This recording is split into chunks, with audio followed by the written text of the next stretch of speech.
Pleasant good afternoon, one and all. Good afternoon, you students. Welcome to this afternoon's episode of Speaking Out, Exposing Corruption, Incompetence. Today, Friday afternoon. You know, the days are going real quick. So here we are again, another Friday, heading into the weekend. Friday, the 5th day, I think it is. Yeah, the 5th day of September. We're into the month of September 2025.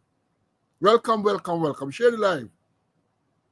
Share the live and let them know that we're on. By now, people know that we're going to be on, People know. But we still got to share the live. We still got to remind some of your fellow students. So if you look around and you don't see them in the schoolyard, give them a shout. Give them a little tickle. Let them know that we're on. Another great day that the Lord has made. Let's rejoice and be glad in it. Let's give praise and thanks for being in the land of the living. It is a privilege to be in the land of the living, and we should not take that for granted. So, yeah, share the live. And we are going to get into it in a short while. Again, my colleague, Cece, has had some challenges. What we're going to overcome, we have said repeatedly, nothing is going to stop us from coming and bringing you the credible, valuable information.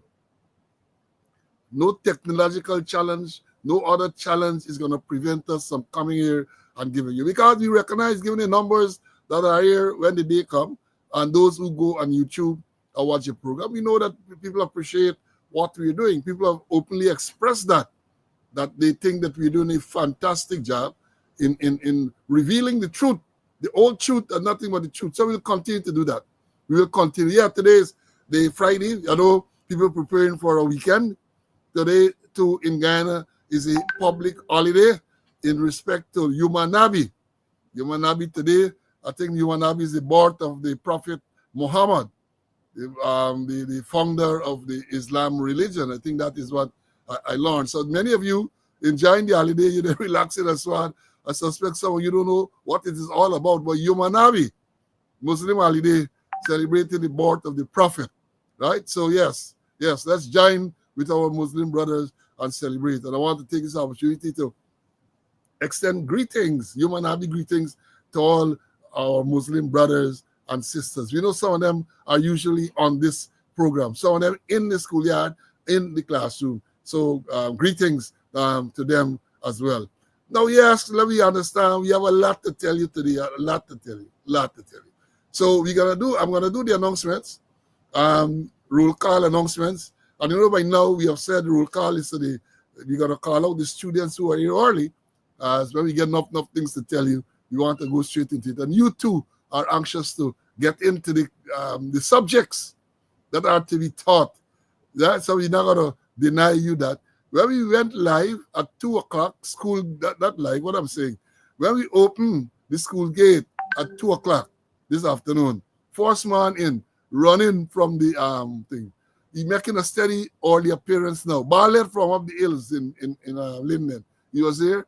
Derek Chatty came in after. They all came the same time. Carl came, and then shortly after we have Aubrey from Canada, Esla, Ulrich, Peter Puran from Essequibo Coast, Wayne from the UK, Courtney, Brian, Felicia, Emerson, Kerry, Anne, Denise, Aubrey, Anthony, and then the list goes on and on and on. Those were the early students. And then when the door was open, let me see who was the first man to rush into the classroom when the school door was open. Those that I call, that was when the gates were open. Now when the classroom was open, we had a lot of people who came in. I'm trying to find, this is the first person there. And he was followed by Wanda. Carlton is here. Laverne, Trifosa. These are the people. Alston, Faye, and they came in. Owen, Ingrid, they came in. Denise, and all these people. Ingrid, they came in the schoolyard, the school, very early. So let me make the announcements, and then we're gonna go straight into the meat of the thing. Announcements. Road death again. We're gonna talk about that. Road death Wednesday night. Then last night, murder Some man, we're hearing that some Ministry of Agriculture employee shot dead. Shot dead. You know, let me say this, because I know they're listening, you know. And we know just county elections, even though the results have not been officially announced as yet.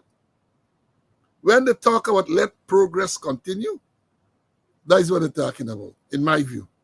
All the road deaths, the murder, and all the corruption, that is what they want to continue. That is what a lot of people voted for. That is what they're saying. That is what they voted for. So let me see how it will go. We're going to talk some more a little later about the fatal accident. And, well, maybe they're going to say it's an incident. So let's wait to hear how they're going to classify that. But I'm going to give you the details, and we're going to talk about it.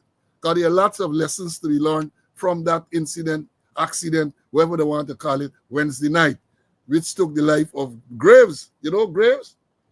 Graves. We're going to talk about it, right? Alonzo Graves. He's the man who died Wednesday night. You know, as I said on this program, that I maintain, as part of my upbringing, you don't celebrate people's death or sickness, even though some of them might bring it on themselves. You don't celebrate that. You don't celebrate. But as I always tell y'all, that man and get pajama. He don't wear pajamas. He don't sleep. I'm talking about God. He don't sleep. He ain't get pajama.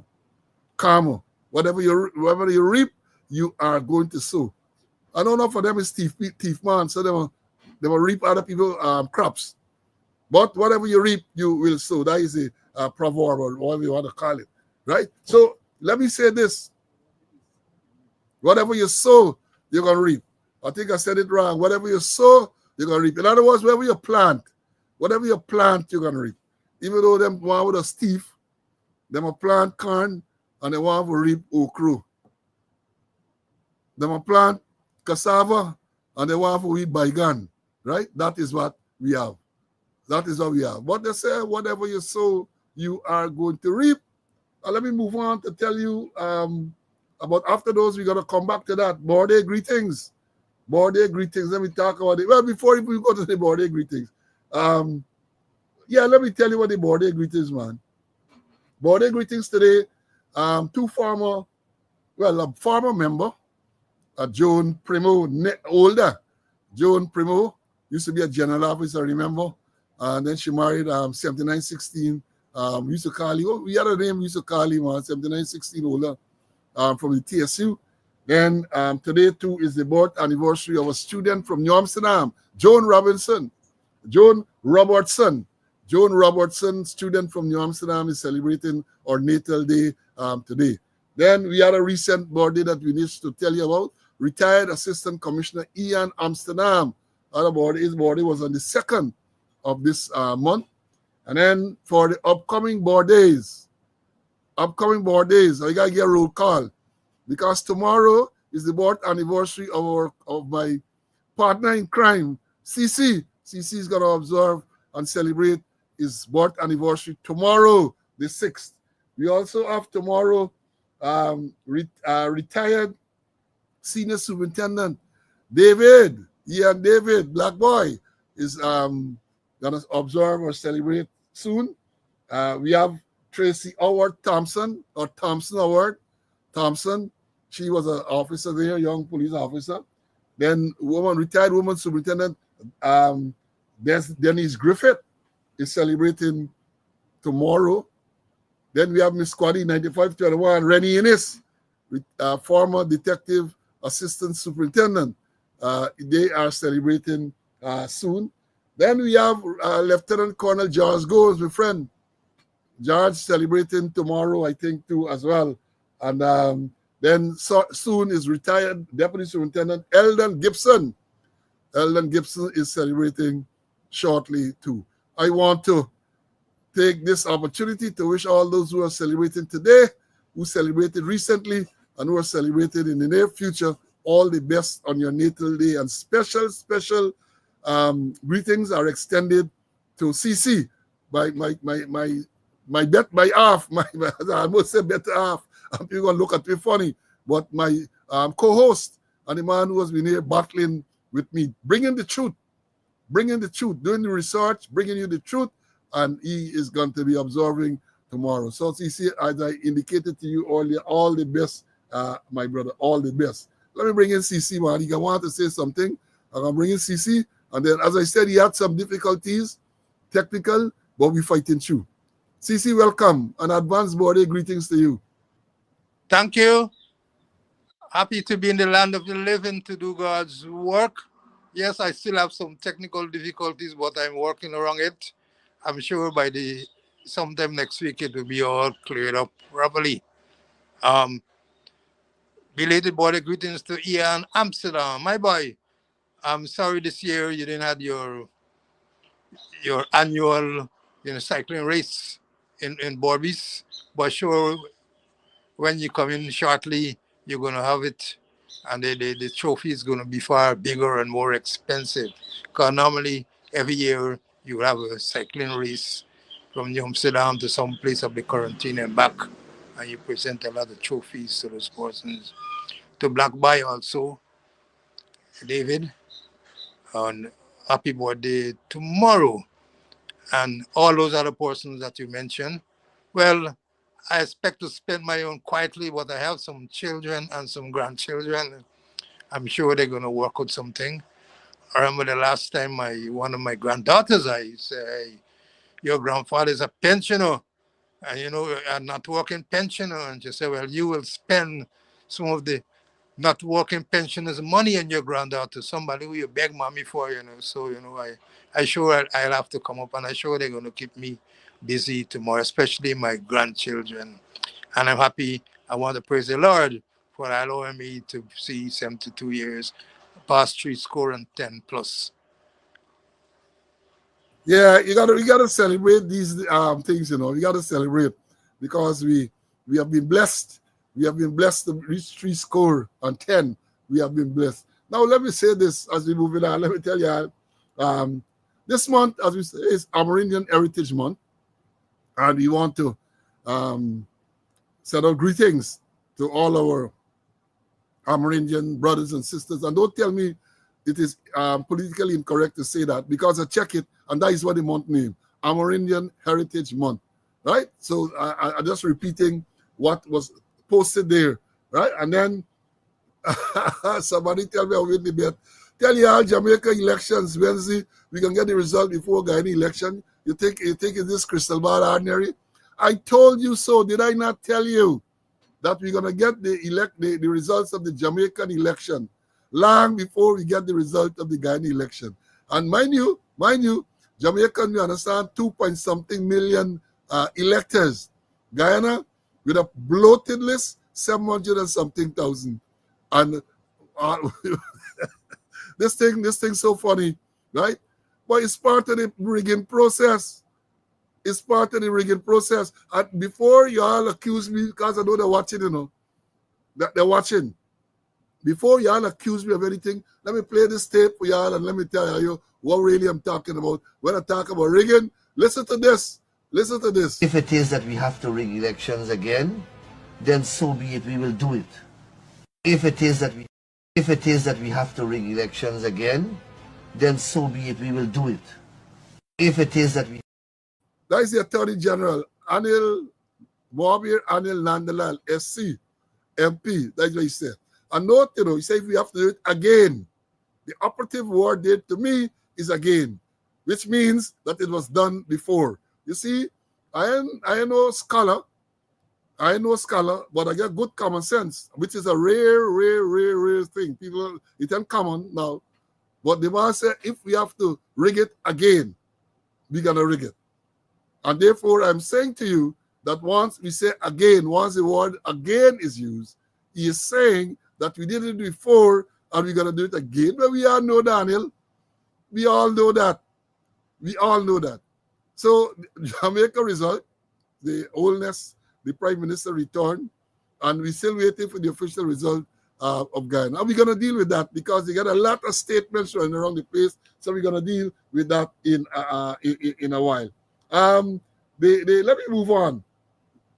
We tell you about the death on the road death. Alonzo Graves. My look, certain things you can't celebrate.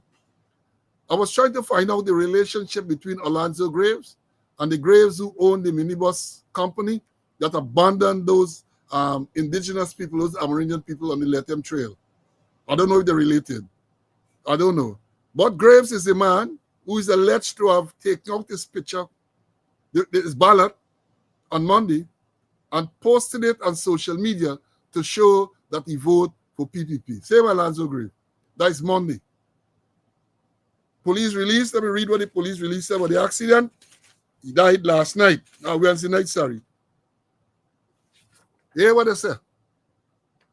Right? Hear what I say. And you know, before I go, this thing I tell you about this thing on the karma, you know. Karma. Karma is a bitch. Violated the rules or what they call it. Very defiant. He want to show that he's supporting PPP. So he took out, he's alleged to have done so. Because he posted on his Facebook page. And I made the point, or we made the point on Wednesday, the fact that it was posted on his Facebook page, that is not evidence that he took it out. There's not even evidence that it's e-ballot. Because ballots don't get name. And this is the police talking there, you know, ballots don't get name. Ballot don't carry your name. So how do you prove that the person who posted it was the person who took it out and the thing? I don't know. Having regards to the fact, again, I'm saying your name. You see, these are the fineries, the little police ranks. You must listen to these things, you know. Listen to these two wise old men. Yeah, it was posted on this page. You might want to assume, therefore, that he took it out. But you can't make that quantum leap. Can't make that quantum leap. Hold on. What we got a Orly? Look what one coming Orly. I tell you how to be. Well, they get that's the type of disrespect they get for black people, you know. So before this dark complaint about election result in Ghana and the PNC riggers who is building up a swearing. That's what you have. That is the disrespect they have for people. Well, you know me, I don't tolerate them with that shit, right? I don't tolerate them. If you want to know the dog, look by your wife or your mother. You can see a big dog there. I ain't tolerating them with this shit. Look at them there, you can see the dog. As students, I ask y'all, I don't look at the comments very often. So I ask you to be vigilant and point them out to me. Yeah, this one, Narvina Bagwandin. That is the respect, the disrespect they have for a black people. But not this one. Keep them for people like Bond and Foguera and them low-class black people. Not this one. This is a proud black man. And there's not being racist. I am what I am. I can't change that. I'm a proud black man. So calling, so it's dog and hungry belly. That is the attitude of these people. That is the attitude of these people. And then you have these myopic. These ones are looking for little raise, encouraging them with that shit. Right? Encouraging them with that shit. Let me come back to the Graves issue. Again, I ask you students to be vigilant and let me know when they come up so I could deal with them. This is not the place, right? So the accident, they're reporting here, former national cyclist Alonzo Graves lost his life in a motorcycle incident. I tell you, them say motorcycle incident, which occurred about 23:30 hours on Wednesday, September the 25th. Wednesday, September 2025. That's what I said. I got the date. Wednesday, September 2025 on Mandela Avenue in the vicinity of the Botanical Gardens. Right?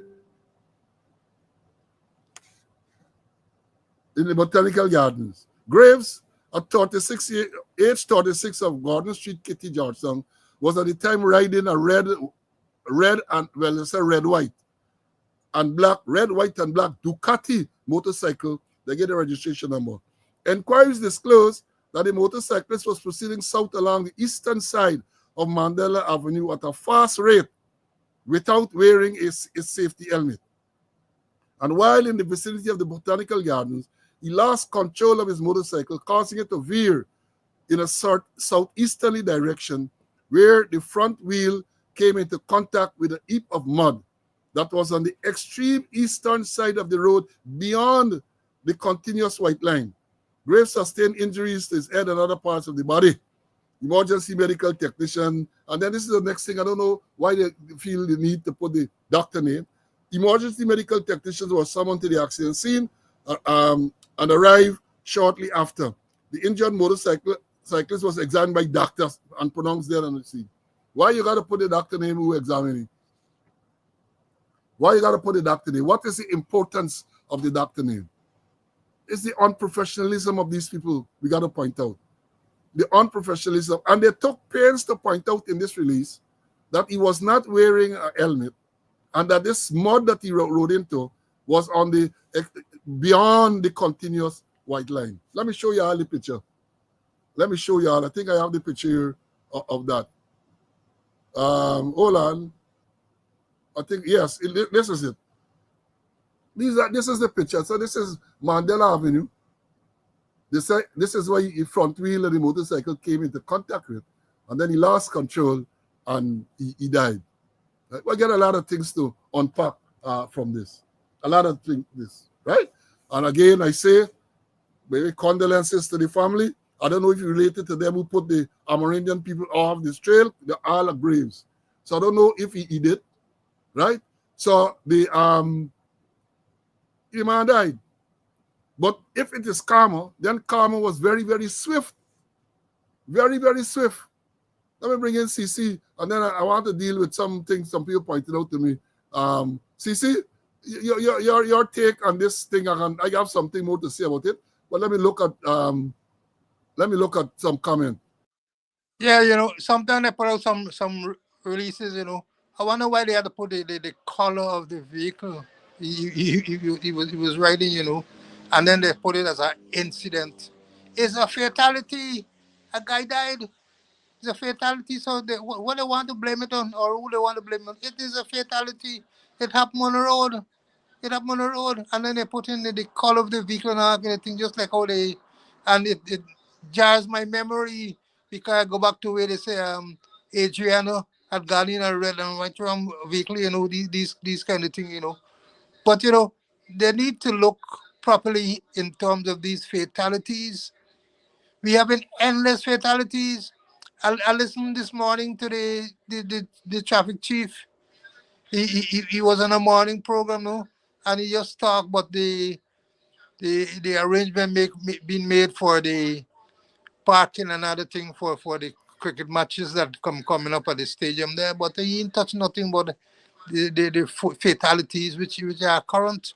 I thought he would have made some kind of thing, some kind of mention about the fatalities and words of advice to the road users.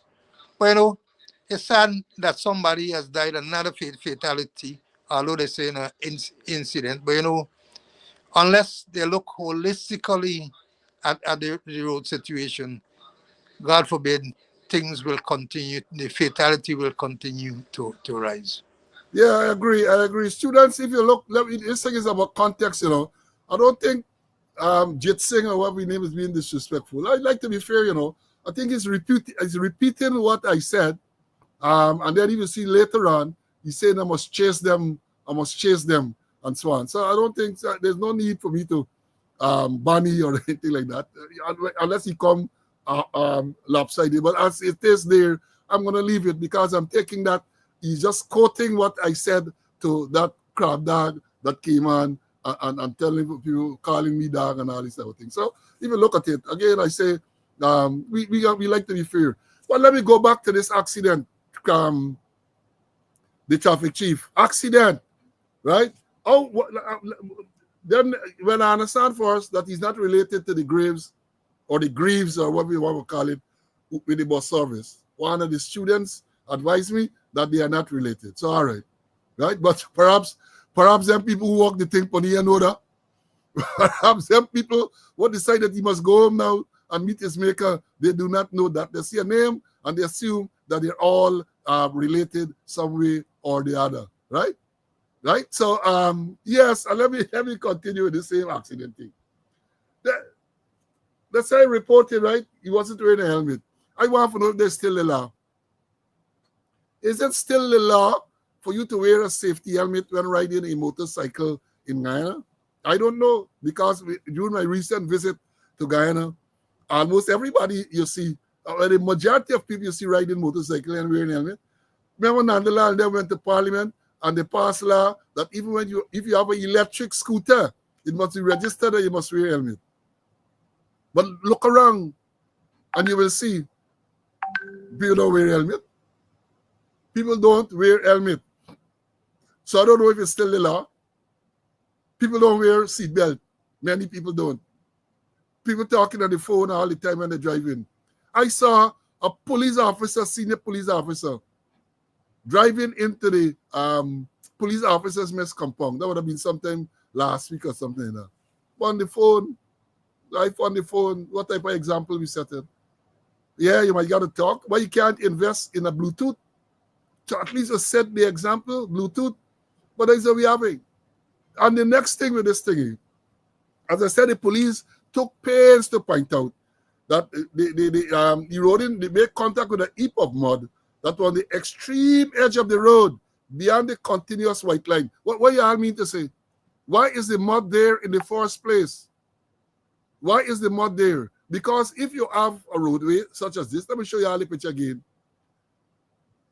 There is hazard. There's a hazard to people who walk in and it should not be there. So about the extreme white line and all them type of shit y'all talking. It should not be there. That shoulder of the road should be for if people get into a little difficulty in the drive lane, they can pull in on the shoulder. But you get put on the shoulder of the road, you get big mud. Somebody do some construction or something that they left them right there. And I showed many patrols passed and saw it and did not do anything about it. You got vehicles breaking down on the highway, same way. You got people dumping sand in drive lane and all kind of thing. And then you all want to tell me, I saw something recently where you all say what what I say? The thing about to look into traffic, all of those things you have to look into. You ain't got to get no change a law to deal with that immediately. You don't have to change the law to have that thing removed. And I'm sure that if you do a little investigation, you'll find who was responsible for putting it there. So when the police traffic department come out and tell us this nonsense, you wasn't wearing a helmet, most people riding a bicycle, big motorcycle, no wearing a helmet. And I'm all like Graves who believe that you get contact with the PVP, wearing no helmet. And nobody can stop you and tell you anything. Mind you, I am aware, police ranks, I'm aware, it is not easy to deal with a person who's riding past you. You're there in uniform, if you're doing traffic patrol, or even if you're doing vehicle patrol, somebody ride past you with a without a helmet. How do you deal with it? Those are the things the traffic chief and them should plan to do. The man in charge of operations. So how do you deal with it? Are you going to take down the number, try to find out the registered owner of the motorcycle and deal with the registered owner? Because it's almost impossible for you to stop that person if the person does not want to stop. So let me understand, that is the thing you need to strategize rather than Ikin and them sit down there and paying politicians. That is the type of things they got to do. Another life, senselessly lost on the road, and you are calling them incident. The man dead on the road. It's a fatal accident. It is a fatal accident. And that is how they're cocking the thing by tell you, a fatal incident. For last month, August, by my reckoning, there were about 16 to 17 fatalities on the road. People died. 15 to 17 people died on the road. And then you start, you continue. But no, you are going to come with your nonsenseness to tell people about the incident and all this type of crap. That is what I'm going to come to tell people. Incident. The thing should not be there at all. That is in a hazardous position because I know, and all of you know if you're using the road, if you get into some difficulty, someone come past a little close and so on, you have to be able to pull over on the show and don't come up with them type of obstruction. But no, that don't happen.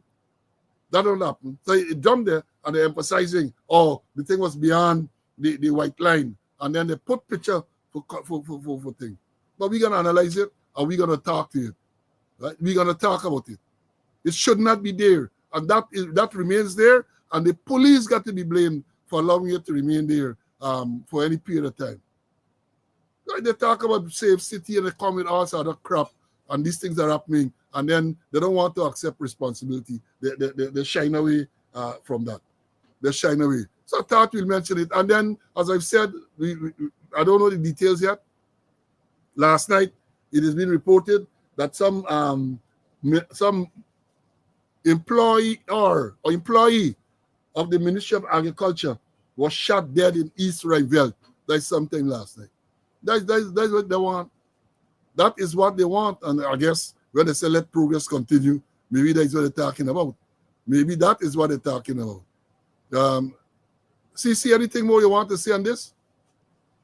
Yeah, they're trying to cut the figures. So they want to say that it happened beyond the white line. So the white line, beyond the white line is not a road. But let me tell you what is road according to the Motor Vehicle Road Traffic Act 5102. If a road means any highway or any other road to which the public has access and includes bridges over which road passes and any wharf, stelling, or part with foreshore to which the public has access. So they're saying beyond the white line is not a road, so it is an incident. So that they could cut the figures. Yeah, that's what they're doing. That's what they're doing. And I don't know, again, I say, and I know they got some committee they're talking about. I think the former British High Commissioner is part of that thing, Mr. Quinn. Oh, they look into all of this and let them know that the only way you can find viable solutions is to admit that there's a problem and analyze the problem holistically. Not come and try to cut the thing and say, well, that was an incident. And that, how did that occur? Is that the map on the road? On the road. Because the road is not restricted to just between the lines. They got the shoulder and all, and part of the road. Part of the road. Right? Let me move on. I saw a question. For the longest while, we have not spoken about the Venezuelan issue. The last time we talked about it a few days ago is when we reported to you that the United States military shot out some missile, some boat, they said smuggling drugs, and 11 people dead. See, they come up with us other thing now. Some people criticizing, say, rule of law, say, you should have arrested them. And the boat is alleged to be carrying smuggling drugs because the United States military has a blockade, they say, to prevent the drug smuggling from Venezuela. And we told you Wednesday that if you have a blockade to prevent drugs on the sea, to prevent drugs from leaving Venezuela, then one can reasonably expect that more can flow through Guyana's porous borders, especially Region 1, the cocaine capital of Guyana, Region 1, Barima Waini, where Ramana is the commander. We can expect that. So I hope they're looking at that. And then it was yesterday, I think, I saw the Venezuelan, I was reading the Venezuelan defense minister. He come out abusing the Trinidad prime minister and some other person. And then they're calling out the actions by the United States is against international law and all sort of thing the same. All sort of thing. But the question here, I saw yesterday, a letter was written and somebody asked a question, and I'm going to read it to you. They want to know what Guyana ambassador in Venezuela. And the person starts off, dear editor, and this is Starbrook News yesterday. What is Ambassador Richard Van West Charles still doing in Caracas? In the wake of the crippling economic and political crisis confronting the Maduro regime, Guyana has witnessed, nay, experienced unprecedented aggressive rhetoric and actions as part of a deliberate confrontational policy in its illegal pursuit of the entire Essequibo. This is despite ongoing deliberations by the International Court of Justice in The Hague over the claim. In December 2023, Venezuela held a referendum asking citizens whether Essequibo should become a state of Venezuela. The results, quote in inverted comma, showed overwhelming support for such action. Then there was the infamous Argyle Declaration in St. Vincent and the Grenadines in December 2023 between the two heads of government. Since blatant violations of this agreement by Venezuela, it bluntly stated in the communique its lack of consent and lack of recognition of the International Court and its jurisdiction in the border controversy. End of quote. Yet President Ali went ahead and signed the agreement. Over the past year, there has been military and non-military incursions on both sea and land, with little tangible reaction from the government. Apart from this, Guyana's border continues to be used unchecked by Venezuelan gangs for gold and drug smuggling, whilst thousands of Venezuelans are allowed to flow into Guyana with no apparent restraint by the government. Some security observers have pointed to the possibility of military plants being within these migrant groups. The question, therefore, is what diplomatic role is Ambassador Van Westcharles capable of performing in Caracas today? Are there any indications that the Maduro regime is disposed on or willing to engage Guyana's emissary in any diplomatic dialogue in its spurious claim? Ambassadors can and are recalled for, among other reasons, one, consultation to protest a foreign policy decision or action by the host country. Two, to send a strong message about the state of diplomatic relations between the two countries. And three, to send a message that the host needs to amend its offensive action. The purpose of the act is to show the host that they have done something unacceptable. Maybe Mr. Tad could enlighten the nation about the rationale behind the government's decision not to recall Ambassador Van Westcharles in protest over Maduro's aggressive action, his attack on Guyana's sovereignty, and his continuing saber rattling. Sincerely, and the name is there. I know this letter, the question asks you get all this thing going on with Maduro. All. The Argyle, them men come to get a referendum for Essequibo be a part of Guyana. The whole elections to elect a governor for Essequibo. Our Essequibo. And you keeping your ambassador in Venezuela? Well, we know that the ambassador, he is a diplomatic neophyte. They put him there, diplomatic neophyte. Put him there as a show, right? As a show. That we inclusive. But what is he doing there? Rather than dealing with that, they come to tell you that the Mohammeds went to the Venezuelan embassy in Guyana. That is what Jack Dio and them telling you. You Tad, the same Tad, Minister of Foreign Affairs, and whatever other portfolio he has, told us that the Mohammeds, father, son, perhaps implying others, went to the embassy and he called in the ambassador, the Venezuelan ambassador, who confirmed that he says that they went there to apply for a visa to go to Venezuela. And the people say it's lie. And they have not been able to produce an iota of evidence because it is lie. Because it's lie. Then Jack Dio came out shortly after and said, well, Mohammed, not the Mohammeds any longer, as Utah said, but it was the elder Mohammed, and Jack Dio calling on Mohammed, elder Mohammed, Nazar Shel Mohammed, that he must show evidence that he did not go there. You ever hear nonsenseness like that? You're accusing him of going there, and you want him to show evidence that he did not go there. And you get the ambassador, who recently, the last we saw of him, was when they had a rally, West Demerara. He turned up there. He turned up at the rally with his wife, Bonham daughter. Bonham was turning in his grave all the time. Turned up at the rally. What is he doing in Venezuela? You get the Venezuelan saber rattling referendum to annex Essequibo, election to elect governor of Essequibo. Are you keeping your ambassador in that country? You keeping your ambassador? But let me tell you all, based on how it looked like the election can go, we can get more of that. Incompetent people, that's what you have. Because any student in diplomacy would have told you very early, you gotta show your intention. You call home your ambassador. You're calling the Venezuelan ambassador. You gotta threaten him with expulsion. You get Venezuela doing all sort of craziness.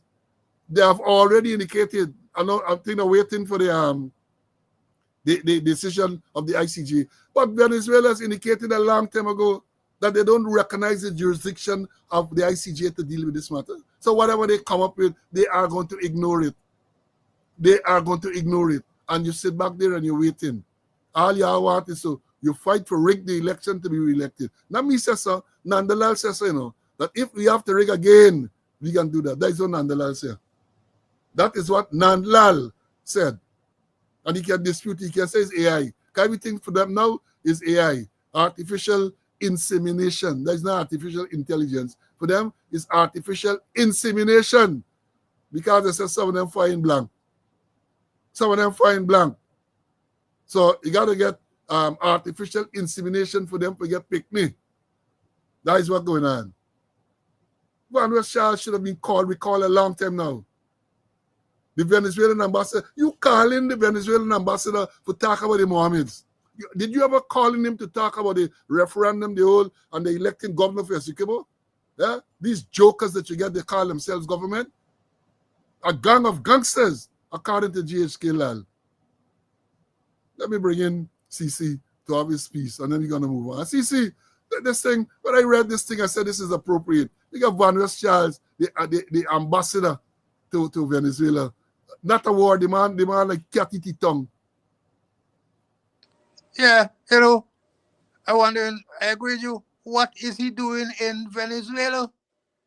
The only statement he made since he went there is to come and endorse Ali for president.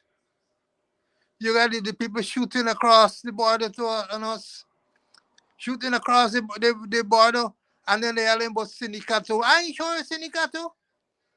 And more so, I know the Sindicato, as a former commander, yes, I know they rob a lot of miners. But then if it's trouble military people, here's it, a military person escorting election officials and document, and the people fire them when they return fire and they were able to maneuver properly. But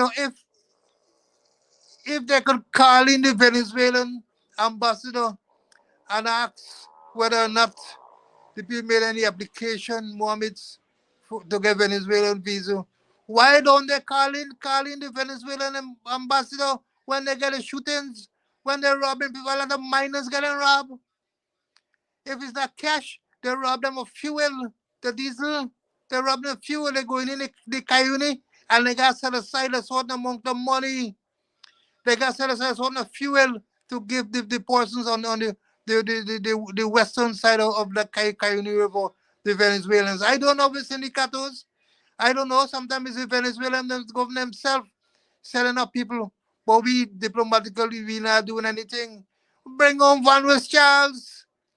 Call in the Venezuelan ambassador and let them know in certain terms about the shooting, and the shooting at army people, robbing the miners. Only thing some of them don't report, they don't care to them say, hey, we put aside the money here, by when the men stop, we gonna give them X amount of money or gold, or give them some diesel or gasoline. And this what's going on. We have no real kind of diplomacy. And I'm saying Van der Charles shouldn't be there. What him to do there? Nothing at all. Nothing. Again, this is a slap in our face. That you have all this Venezuela doing all of this, and you haven't seen it fit to recall your ambassador. You haven't seen, but you haven't seen it fit to call in the Venezuelan ambassador to Guyana and protest, and even go so far for threatening expulsion and expel them if they don't come around. But you can call in to find out if the Mohammeds went there for visa. That is the nonsense we're in. And now let me move on and come back to the police. Come back to IKIN and what I call the executive management team. Cece, we will always remember the days when we were officers there and we had a commissioner named Larry Leland Lewis. Larry was sharp and he had us on our toes, especially when you come to writing, and you used to embarrass people. If you made a presentation with your green verbs and so on, he would call you out there and then. If you wrote anything, a lot of craziness, right there and then he would call you out. I see, and we spoke about this before. We spoke about it. The police public cooperate, what they call it, the proper public, the corporate communication unit. I just call them the corporate propaganda unit. I don't know why they don't check these releases that these people put out. They make releases, I haven't heard about Mark Ramatar in a while or Stan Govaya. I know if they're still about, because most of the releases you see now is some sergeant or somebody. Well, everybody is sergeant now. Everybody is sergeant. Well, let me correct that. Everybody wearing street stripe. Because in my days, you used to say, the fact that you're wearing street stripe does not make you a sergeant. You know a sergeant by his works.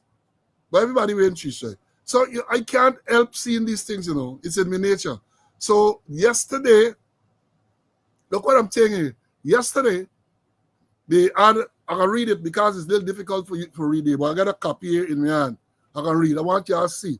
Right? They say, earlier today, Thursday, September the 4th, 2025, Commissioner of Police Clifton Ikin, along with members of his executive leadership team, held a muster with officers and rank station police headquarters in Blairi, where he thanked them for their wavering commitment. Let me read it back. There's not a mistake on it.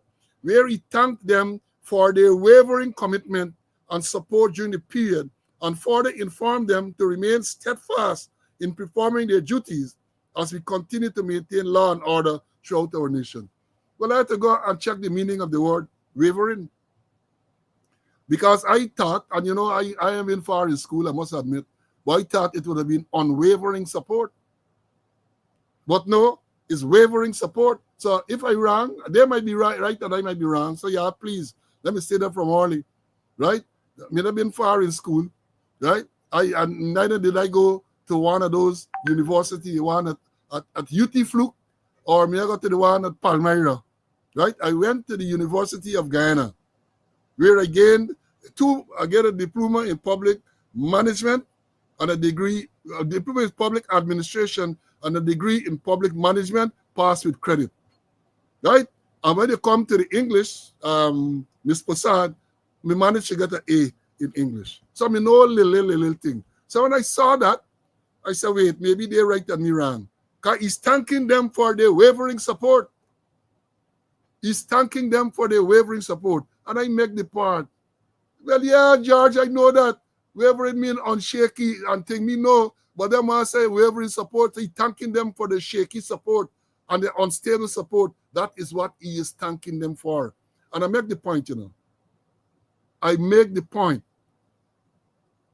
These things should be properly vetted. But I don't know. Maybe they are vetted, and maybe the people who are assigned to do the vetting and no different. They went to, let me say this. So let me understand, attacking it, you know, we got to put this in a policing perspective. So you can't really accuse them for not vetting it, right? Because sometimes they are the people who are vetting and know or don't see their mistake. So yes, he's thanking them for their wavering support. And he said, yes, you approve it because it's good.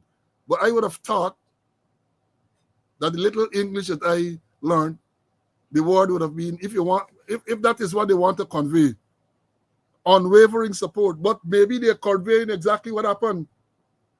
Shaky support. Maybe there's unstable and shaky support. So we can't say that they're wrong, you know. So, Harold, don't jump wrong, because maybe that is what they want to say, that the support was not unwavering, the support was wavering. Maybe that's what they want to say. Maybe they are correct and we are wrong.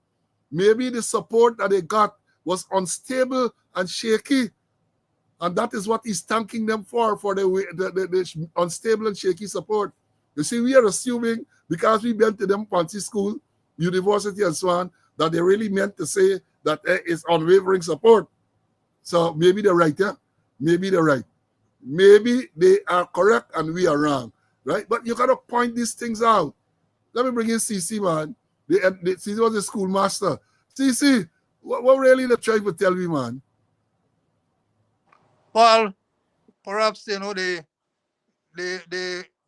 close to the Atlantic, you know, and maybe they're accustomed dealing with waves, you know, so they wavering. But getting back to Larry Lewis, you know, and I always say Larry Lewis was my commissioner. I mean, we had good relations with other commissioners, but for me, he was my commissioner, although, anyway, let me go into too much of him there. But we had to be sharp with our presentation skills, you know, whether we writing or we speaking. And I can remember when I think Alvin Smith was retiring as the crime chief there, and the other man who was destined to become the next crime chief. And he chaired the proceedings at a farewell function. And he got mixed up with his was and his wars and his is and his R's and all kind of thing. We call them green verbs. And he used a lot of green verbs. A lot of green verbs at the function there. President Desmond Hite was there. And when Larry Lewis went to speak, they want to chair the proceedings, Larry said, and he called his name, I won't call his name, will not be my crime chief. Somebody else will be my crime chief. He will make a good deputy. And I think there's how Winston Felix subsequently turned the crime chief. But the present day, the releases what they're putting out there. And maybe they're correct. Maybe it's wavering support. Maybe that's the support that they have there, you know. So I really can't blame them too much. But then a lot of issues coming out, a lot of releases are coming out, poor English, presentation skills, piss poor, you know, and they continue doing it all the time. I know people used to vet them, but for us, just a sergeant or a sergeant sending it out and it's gone. That you could not send out anything unless it was properly vetted. And then years sometime along the line, when people like Whitaker them, Whitaker was the PRO, the commissioner had so much confidence in him. Sometimes he said, hey, don't worry, send nothing to me, man. You send it out. Many times he say, you send it out, you know. But we don't have good public relations people anymore. And then that's where they politicize the public relations department, politicize it. They bring their own people. They bring Stan Govayo and they bring the Ramotar and others there and implanted them in the public relations department there. And there's why we getting all these kind of nonsense coming out. Yeah, because they don't see themselves as public relations people. They are propagandists. They come there to do propaganda. That is what they do. Propaganda. What they're giving is that all the unnecessary information and so on. They put out the doctor. Doctor pronounced someone there at the scene. Why you gotta mention the doctor name? Is the doctor name important? You get people getting intercepted with drugs. And well, I know if it's the police alone, but they mention the people name. They're mentioning the GRA officers and are putting the people at risk. That is what they're doing. I will never forget the other something in one of the schools in Wolford Avenue there, where they carried out a raid with the teachers and the police. They mentioned all the names of the teachers who were involved in the operation and all the names of the police who were involved. So what really going on? What really is backwardness. And here, let me tell you all this. If what we see coming out here now go through, is more backwardness. Is more backwardness. Right? Commissioner Cole, I see a post something that so is Claudia Singh still around? I don't know, because since this election start, I haven't heard a word. Maybe I wasn't paying much attention, but I have not heard a word as Anil Giddens and the other man who is the thing, them talking and the PRO. I have not seen, so maybe she's not well and we should all join to wish her a speedy recovery. Maybe she has lost her voice. We can't hear her and so on. So maybe that is it. Because I am hearing from she. And I am concerned that maybe she's having issues, health issues. And if it is that she's having health issues, then you should tell us so that we can all join and pray for her. We should. Because she needs help. So yeah, I noted the thing, and we're gonna talk about them. We got enough things to talk about now. Now let me swing into this election thing now. All that we give you there is trailer. I know Posse, I know it's trailer. Fill-ins. Share the live. We're up to what 2,000. Share the live. You gotta keep rolling. We can come now to the election thing. And let me start with the one that I started with the last time ago. The last program. I made a comment on social media. I'm gonna read the comment, about these people that say these Bangladeshi voting in Ghana election. And hear what I say. I'm gonna read what I said. I'm gonna read exactly what I said. Because I made a copy of it. My comment. All the years I have been answering the nationality question incorrectly by saying Guyana. In other words, when I get any form and they asked nationality, I used to put Guyana. And I said I was answering incorrectly all the time. I never knew that Commonwealth was the answer. Hashtag rigging exposed. That is what I posted on social media, right? Now, attorney Sanjeev Dattadin commented on the post that I made. And here what he said, I'm quoting here now, it's up on social media. Seems a bit slow. He's throwing shades at me. Seems a bit slow. It seems a bit slow there. It's always been the law that Commonwealth citizens living for a year can register to vote. Indeed, it's the law in most of the Commonwealth. That is what Sanjeev Dattadin said, right? Sanjeev Dattadin is a PPP, was a PPP member of parliament. He's a liar, you want liar, representing people and so on. You want criminal liar, representing people and so on. That is what his response was. And then I continue, God, you know I'm a fighter, I ain't gonna give up, so. I say you missed the point, and I am not surprised. I would have thought that nationality relates to the country of your birth. Yes, the country may be in the Commonwealth, or may be in the British Commonwealth, but can you say that your nationality is Commonwealth and not the country of your birth? That said, please explain that since you fast. You remember he tell me that I is slow. So I said, well, you explain that since you fast. FASS, since you fast, you explain that. And then I said, while you're at it, explain to me ID cards issued to some of those persons in June and July 2025. I am eager to learn. That is what I posted. I'm eager to learn. And it ain't done there. He ain't come back yet. He has not responded to that as yet. So, Mr. Dattadin, sir, I am still waiting to learn. Because you said that once you're a Commonwealth citizen living in Guyana, right, you can register to vote. Living in Guyana for over a year, you can register. That is not so. And a real liar by the name of Neville December, right, as a letter, which I'm going to read excerpts from. A real liar. Remember telling Sanjeev Dattadin, who made that comment, is a liar, a PPP liar, a criminal liar. He made that comment. And I said plainly, that is nonsense. Or, as Naila would say, that is nonsenseness. Right? Nonsenseness. All right. And next man, may I call his name. But the next man came to say, he's one of them too. He came to say, to who, wherever you write on the same post, to whom much is given, much is required. I expected better from you, sir. That is what he's telling me. You expect me. I know what he's telling. And I asked you since then too, what are you saying? How can one nationality be Commonwealth? Explain that for me. They're not explaining nothing.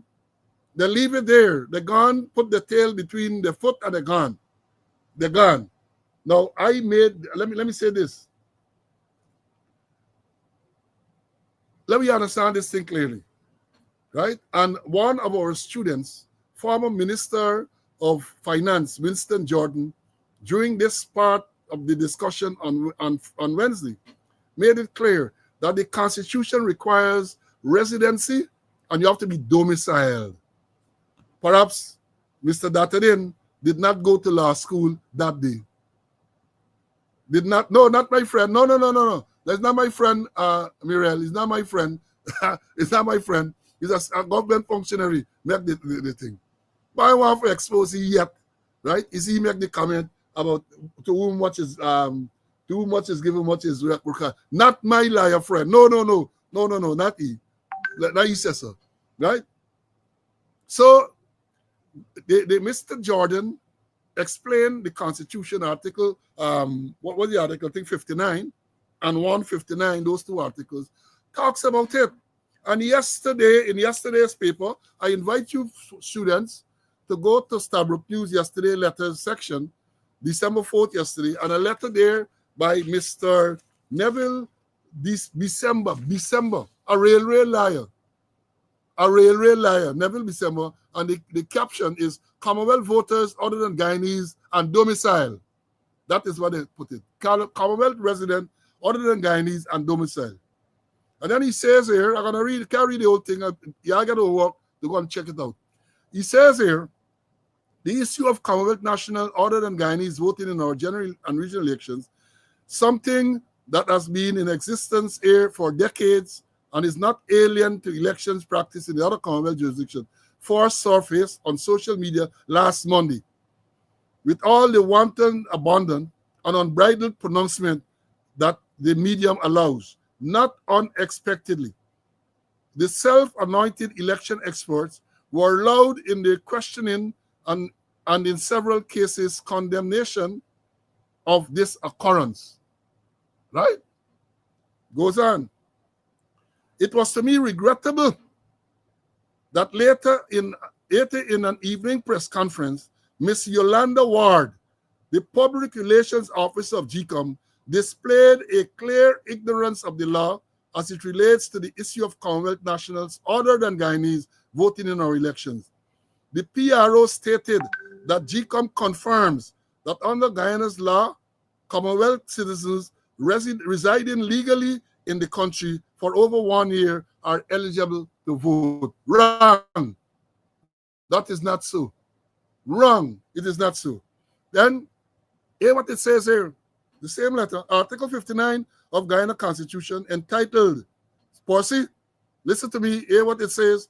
Guyana, Article 59 of Guyana Constitution, entitled, quote, qualifications and disqualifications for electors, end of quote, is subject to the provisions of Article 159, which is similarly entitled and includes the qualifying words, resident for a period of 1 year immediately preceding the qualifying date. Presumably, the qualifying date is the date of the person's registration. However, more fatally, the PRO failed to acknowledge that Commonwealth citizens other than Guyanese desirous of voting in Guyana's election must satisfy a dual requirement in both Articles 59 and 159 and must be domiciled and resident in Guyana. They were left for the part. Now, that didn't go to law school today, and you didn't see this part, 59 and 159 of the Constitution. You have to be resident and domiciled in Guyana. Now, if domicile is a big word for them, we do the work for them. Hear what domicile means. Domicile is a legal term referring to a person's permanent home or intended permanent residence from which they are considered to always be returning. It is distinct from residence, which can be temporary, as you can have only one domicile but multiple residences. Domicile has significant legal implications affecting matters like taxation, divorce settlement, and probate. To establish domicile, you must have a physical presence in a location and a clear intention of making that your permanent home. You can have one domicile at a time. So the Constitution, what they're talking about, and he has other things that he said here. And let me go to another excerpt. What he says. So then, to the noisemakers on social media and to GCOM and the others who erred in interpreting the issue, I say, should not the quarrel about Commonwealth citizen voting last Monday be about whether the requirements of domicile of Commonwealth citizens was overlooked in favor of residency requirement alone? Might those Commonwealth citizens other than Guyanese who voted last Monday have been disqualified from so doing because they might not have fulfilled the dual requirement of being domiciled and resident in Guyana? Domicile and resident. So the Olan and the resident thing, they're residing in here, but they are not domiciled in Guyana. Those Bangladeshis, the Nigerians, the Indians, they are not domiciled. They don't intend to make, I think so, based on the evidence, they don't intend to make Guyana their permanent place of residence. They intend to come for work for some period of time and go back to Bangladesh, go back to Nigeria, go back to India, and therefore they are not entitled to vote in Guyana. That is the Constitution, that is the law, Mr. Datadin. Mr. Datadin, that is the law. And this is a layman lecturing to you on the law. And therefore, that makes the whole process, that adds, well, let me put it this way. The whole thing we know rigged. all that. And then the question two, let me put this to that in again. Look at these two. Man get ID card on the 12th of June. Next one get ID card on the 19th of July. And I know from personal experience, because I have had the occasion, not for myself, the people there, within a certain time from the election, they tell you no replacement ID card, you got to wait till after the elections. GCOM normally closes off months before issuing any identification card. But special arrangement for these. Special arrangement for these. And I made a note here. The question is not whether the number of persons, the Bangladeshis and the Nigerians and the Indians, whether they were sufficient to sway or to change a result. That is not the point. The point, it shows that GCOM, the Guyana Election Commission, right, is incompetent and maybe even compromised because they allow people who should not be there. Forget about the dead people. Forget about the dead people. The question is, why did, and how many of those persons? Don't talk about the Venezuelans and all them. Don't talk about the Venezuelans and the Brazilians and all these people. We're talking about the Commonwealth citizens. And the Constitution is clear. You have to be resident and you have to be domiciled. And none of them can set to be domiciled in Guyana. Again, let me explain to that criminal liar that domicile, according to what we read, and according to what this real liar said, Neville December, that for you to be domiciled is to talk about permanent residence, where you intend to settle. And I'm saying, before I bring in Mr. Conway, none of them can claim to be domiciled in Guyana. They come for work when they should have been given a work permit. Somehow they end up getting ID card so they can vote. It's part of the corruption. It's part of the old corrupt process. And I'm going to talk about the corruption a little bit later. Cece, your take on this, man? Yeah, thanks for giving me a piece of the baton there. But you know, the Commonwealth people, as you just mentioned, and Nigeria, well, Nigeria's part of the Commonwealth too. But those people, they come to, and most of them come because of to work. And they give them a work permit. They give them a permit to work. And then I see they ending up with ID card. But let me read the Constitution, you know. And when I want to know about the law, you know, if I don't have it, I purchase my law books, you know.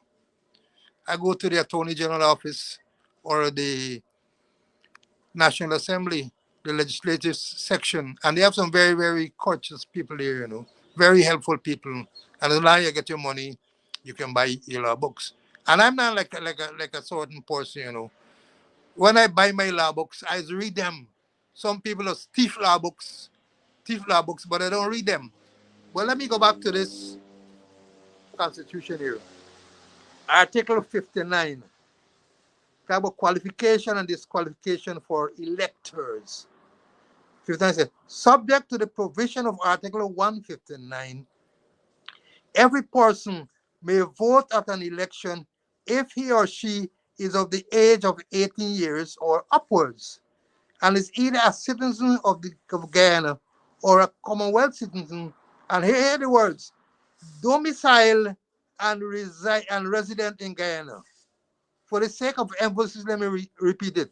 Subject to the provision of Article 159, every person may vote at an election if he or she is of the age of 18 years or upwards, and is either a citizen of Guyana or a Commonwealth citizen, domicile and a resident in Guyana. And let me go on. Article 159.1 say, no person shall vote at an election unless he or she is registered as an elector. 2. Subject to the provision of paragraph 3 and 4, a person shall be qualified to be registered as an elector for election if and shall not be so qualified unless on qualifying date he or she is of the age of 18 years or upwards and either is a citizen of Guyana or is a citizen, is a Commonwealth citizen who is not a citizen of Guyana and who is domiciled and resident in Guyana and has been so resident for a period of 1 year, immediately proceeding the qualifying date and satisfy such other qualifications as may be prescribed by or under any law. So you got first thing, you got to vote, you got to be registered as an electorate. And it is clear, according to the law, that you got to be domiciled and resident in Guyana. This is Article 159, 1 to 3 of the Constitution of Guyana. And the Constitution is the supreme law. The president is a creature of the Constitution. And any law or any SOPs or anything that GCOM has got to put into place, it got to work in accordance with this Constitution. And if it collides with the Constitution, it is fatal. My commissioner Larry used to say, you're going to bow down and say, mea culpa, mea culpa. So the Constitution is the supreme law.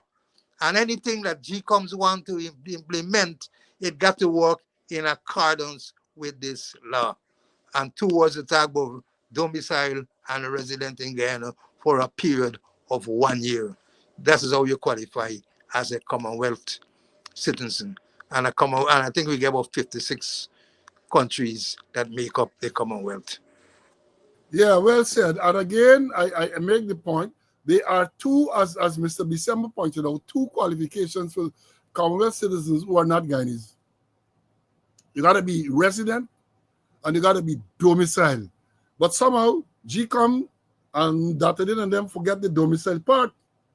You have to be domiciled, and I'm going to argue, I'm going to advance the argument that none of those Bangladeshis and the Indians and the Nigerians and other Commonwealth citizens who, or most of them, who were registered and allowed to vote in Monday's election are domiciled in Guyana. Or I shouldn't say none, very few. Because you got the wrong land, might very well now be domiciled in Guyana. But then Bangladesh and the Indians are not domiciled in Guyana. And how can they then be allowed to vote? It's a corruption of the process. I say that without any fear of contradiction. GCOM complicit in corrupting the process. And who you think they can vote for when they bring them? Who you think they can vote for?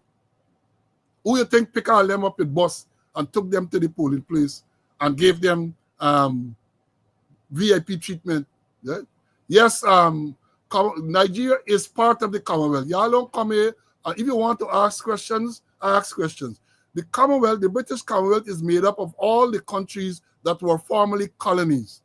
And Nigeria and most of the countries, except for those in North Africa, most of the African countries are part of the Commonwealth, including South Africa and Ireland. As I told y'all, I have had the good fortune of attending 4 Commonwealth Games. 4. And it's enough countries, some of them name, you see, for the first time. I remember when I went there for the first time, my first Commonwealth game would have been when? I think in Australia, somewhere, I can't remember. I was shocked at some of the names. Look, don't argue. Commonwealth, Nigeria, because I remember the athletes, Nigeria, Ghana, all them countries, South Africa, what do you name, the sprinter they had in South Africa there, all of them taking part. I had the privilege of meeting, because when you go there, you interact with people, you know. Mozambique, that girl, that's strong. I think, yeah, I'm not sure. I might be wrong with that. But most of the countries in Africa are part of the British Commonwealth, right? It's the British Commonwealth. They were former colonies. When I went to the first Commonwealth game, the Queen herself came there to declare it open. One of the Commonwealth game they went to, the now King, he came. There's always a royal representative there at the thing, right? So, yeah, they are a part of the British Commonwealth. Now, let me move on. Same election thing we're dealing with. But let me tell you all, I'm all celebrating big, you know. He's celebrating more than anybody, James Bond. celebrating what he claimed to be the PPP victory and all this type of thing, right? But he has reasons to celebrate. James Bond has reasons to celebrate. I can tell you all why. He has reasons to celebrate because if you remember, I can put it up. If you remember, James got Winston, Fiji, Tuvalu, Nigeria, Ghana, all of them, and I've interacted with them. When you come to them Pacific country there, I remember I had a picture somewhere with a female shot putter. Oh my, I was a young girl, 2021 or so. If you see how that woman massive, if you see how she massive, right? Shot putter and thing. Yeah, all of those countries. So I meet for the first time. When I went to staff college in the UK, we had some of them from Tuvalu and all them places. I remember one of my colleagues used to boast that when the sun rises, that's the first country, right? Vanuatu. I had my classmate from Vanuatu used to boast that when the new year dawns, first country to see the light is Vanuatu, right? So this man will come and say, you got to understand this thing. Yeah, I said James Bond got reason to celebrate because remember, James Bond got some criminal matters before the court, something to do with land. And James Bond know that the trend has been once the PPP come into government, as when they did in 2020, pending charges against supporters. Does DPP, the same person who would have recommended those charges, right? Can take away, can discontinue the charge. Irfan Ali, Nandlal, Ashley Singh, Brassington, all of them. And in the case of Nandlal, that was noticeable because he had gone through a process where the court had called upon him to lead a defense. And he ran all over and it said, lead your defense. And notwithstanding the matter had reached that stage, the DPP intervened. This very DPP intervened and discontinued the matter. So James Bond, no. James Bond decided to gamble, right? And let me tell you all something about the DPP. I repeat again, I repeat for a long time. This book, I just buy me a book too. The Hijacking of the New Building Society. And Bernard DeSantis, a former attorney general, when PPP came into office in 1992, Bernard DeSantis was the attorney general. And he says here in this book, one of the matters which has been suspected by members of the criminal bar for some time is that the acting director of public prosecutions, whose husband is a Muslim cleric, cannot divorce her religion from her professional duties. In the instant case, Mrs. Aliak, prior to charges being instituted against my client, held a meeting at the headquarters of the CIOG, that is the Central Islamic Organization of Guyana, which was attended inter alia by her husband and a Muslim member of staff of the New Building Society, at which meeting the affairs of the New Building Society were discussed as they pertained to the loss of money, which later formed the basis of the charges. It is an open secret that Mrs. Ali Ak's husband played a major role in the matter. Got to remind you of who these people are, Got to remind you of who these people are. They don't like to hear the truth. You're going to come after Slow? Because Slow talking the truth. The records are there. The records are there. And I have a duty to remind my students of all of that. So James Bond celebrating 00 not license to lick Batty is celebrating because he know the history of the thing. If the government comes back to power, them charges that he get, criminal charges, reading the law. Because I hear this. Let me tell you all this. A board whispered to me some time ago that the evidence is compelling. The evidence against him is compelling. So when you see he run there, the man has his reason. When you see celebrating, he has his reason to be celebrating. He has his reason, and the reason might not be what you think. The man sits there celebrating, and again, I say, it had happened yet. Let me make a note and see what will become of that matter. Either they're going to discontinue the proceedings, leave him non-pros. Now that we talk, They might not discontinue. But what gonna happen? Some file might disappear, and then you hear they're not get evidence. People suffering from amnesia. The witnesses and all them suffering from amnesia, and the matter is likely to be dismissed. That is what the man pointed on. That is what the man pointed on. Now let me come to this other matter. We get about just over half an hour more. I'll get some stuff that to be left. We can left back for the next program. Today, about 3 o'clock today, I saw interaction, I must call it that, between Travis Chase and Irfan Ali, the president. Apparently, the president was going to the GCOM office where some recount is going on, and Travis asked him on live TV why the purpose and so on. He said, well, he's a candidate, so he can go. And then Travis asked him some questions, and Travis asked him, among other things, whether he had seen any irregularity in the whole election process. The man went bananas. The man became very aggressive in speech, right? And I remember on the night of the 23rd of December 2020, when he and I had that telephone conversation. And if you look to see how you behave, you can understand what I'm talking about. And then Travis asked if he saw any irregularity. And then he carried on and he blamed Travis, you are part of this. And he made a statement which I need to address. Yeah, share the live, share. He said that all the observers said that the elections were free and fair. Not so. And I don't know if the president has a problem in comprehending things, but he said this afternoon, that was about 5 minutes after 3, according to my time, that all the observers pronounced on the election as being free and fair. That is not so. That is not so. The European Union gave a preliminary report, and I'm going to read it. It's not too long. I'm reading a news article, right? And we're gonna assess it for the remainder of the time on this afternoon program. And I gotta come back to it too. Because the statement with the president saying all the observers lie, that is not so. Hear what this thing said, Georgetown, Guyana, September the 3rd, 2025. The European Union's election observer mission has blown the lid off Guyana's September 1 general regional election, warning that while the vote was peaceful, the playing field was anything but fair.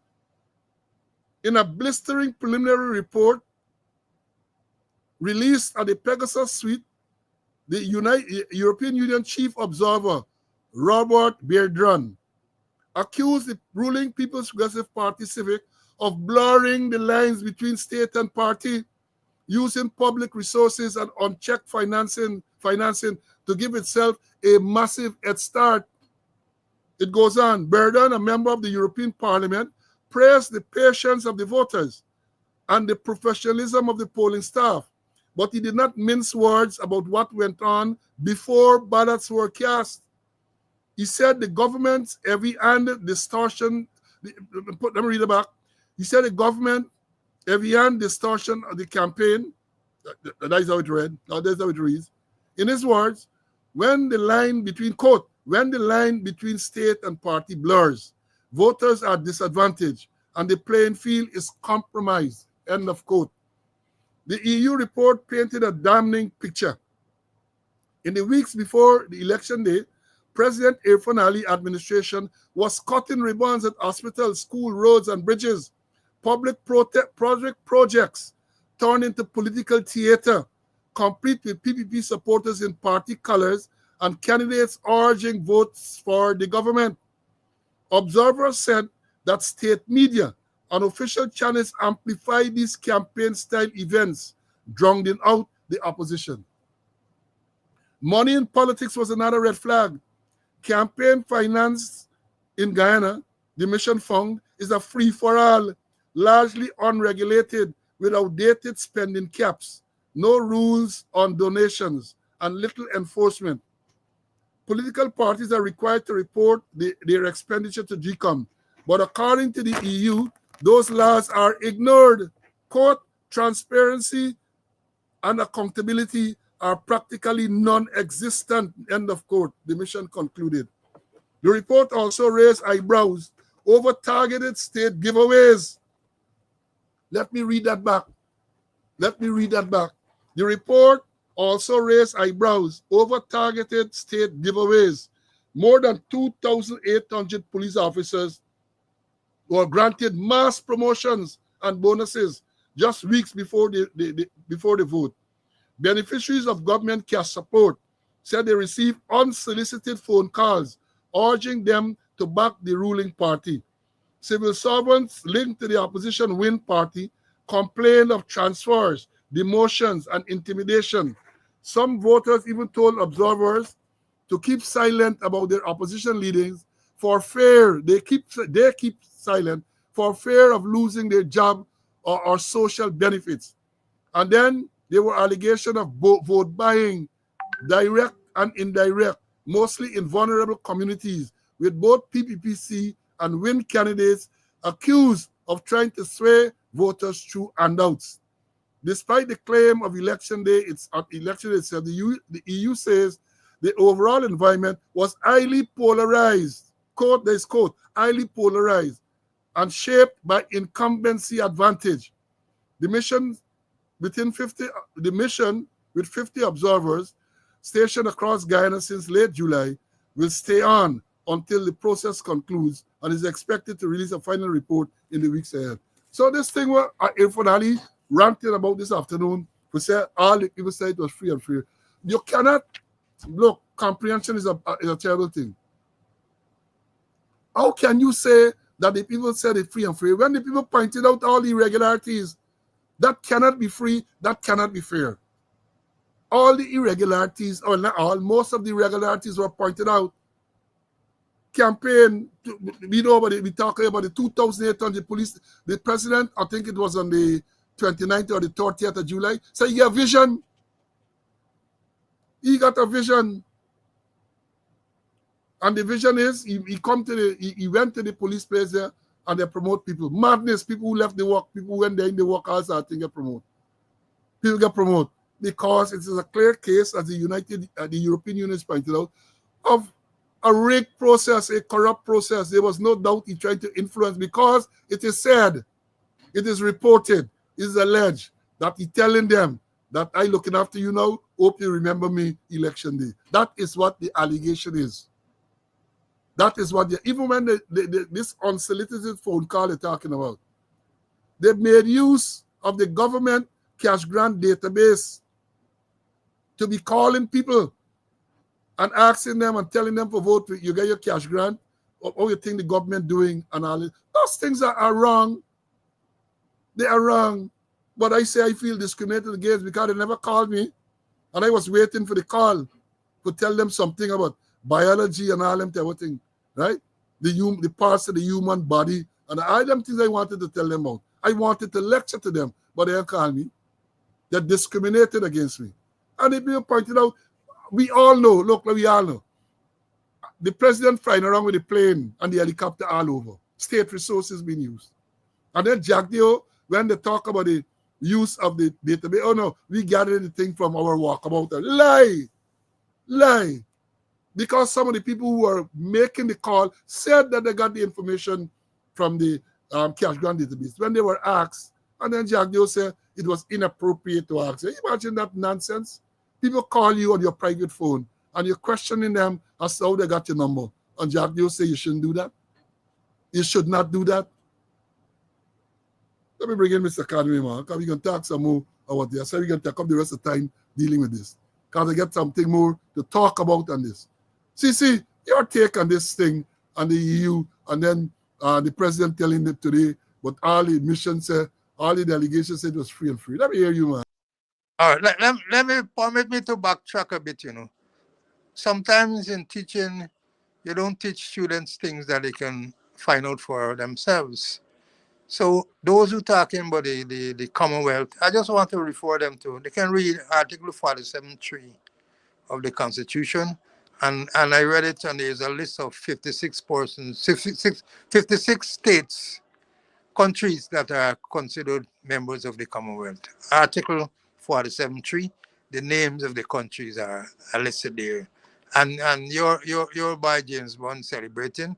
And as I'm celebrating, eating a lot of seven curry, using yarn, sardine and all kind of thing there. So he's celebrating, eating rapaciously seven curry. Now, coming back to this election and the EU. And the European Union was correct that you don't really assess or evaluate the election during E-Day. You look at events before and after E-Day. And they were here, I think, since in July, checking on the activities there. And part of what they said, I'm going to repeat what you said, Paul. They said the playing field was anything but fair. Anything but fair. And I want to confirm some of the things that you mentioned, where they use the state resources, use the cash, the government money in attempt to buy vote or to influence people to vote for them. They use the government, the other resources, the human resources, the workers, the part-time workers, other persons in offices. They threaten people, they transfer people, they use the government vehicles, the helicopter, the plane, the boats, and all sort of things. They use a lot of the state resources to do electioneering work. We talk about the 2,800 policemen that they promoted. The president get a nightmare and flying like a seagull to the police officers' mess and promote left, right, and center. Either dead police who died get promoted, promote a lot of incompetence, and all is part of buying votes. All is part of buying votes. And they buy votes directly and indirectly. The Mohammeds stop the vehicle, didn't allow them to proceed to the rally. Throw the people in the Rupunoni Savannah and left them there. And a whole set of things that they did before the elections. Well, things now coming out that what happened during the election on the day. We gonna wait for the results. We hear about ballot tampering and a whole set of other things. But the EU report was very damning, and other observers too, very, very, very damning. It wasn't easy sailing, especially before. Yes, maybe on the E-Day, you don't have no real major incidents. But what happened before the preparation for the election, and that, in a large way, influenced people to vote for them, to vote for PPP, and also to vote for Win. So you can't come and say it was free and fair. No. It wasn't. Too many irregularities prior to election that influenced persons, where they bought votes, and those kind of things there. And then election day, yes, we had no major incident on E-Day, but the thing is that it wasn't free and fair. A lot of intimidation. People say, who get money, get bargain. And that's exactly what happened. Who get money, get bargain. The government had money, the Win had money, but think up new, they were short of funds. So they suffer, and they suffer in a massive way. You can't help commenting on these things. They got something called protocol. I'm not aware that the official results have been announced by the chairman or somebody at GCOM yet. Maybe I'm not aware. If anybody here they made the announcement, please let me know, because I'm not aware that an official announcement has been made I'm not aware that an official announcement has been made all these days after. Jamaica had the election Wednesday night, you get result. Guyana had the election on Monday. Today is Friday afternoon. You ain't get no result yet. But I saw something somebody just sent to me. Again, I'm saying how these people don't care about protocol and all that. Somebody sent something to me that there is to be a second inauguration of His Excellency on Sunday, the 7th of September, 2025 at State House at 10 o'clock. And then it can follow by some brunch and cultural display at the Kingston Seawall from 11 o'clock to 1 o'clock. Now, the result, you see, that is a problem I have with these people. They don't stick to protocol. Even if you believe that you win, wait and let the process work. How can you be sending out invitation for inauguration when the official results have not been announced? Well, I guess I'm saying G coming and just rubber stamp going on now. That is a problem we have in this country called Guyana. The people don't look for protocol. Protocol means nothing to them. Protocol means nothing to this government. Nothing at all. Right? So yeah, now only Sri Lankans. Sri Lanka is part of the Commonwealth too. But you have a whole set of other people that brought in. Sri Lankans, Indian, Bangladeshi, as we have seen, the Nigerians, a whole set of Commonwealth people came, right? No declaration, but the president done announce, at least the people them. I have it here, I get enough time to make a slide. Well, look, I got it here. I got it here on my phone. I got it here on the phone. Inauguration, look, get there. You ain't got the official announcement yet, but you get invitation for announcement, for inauguration.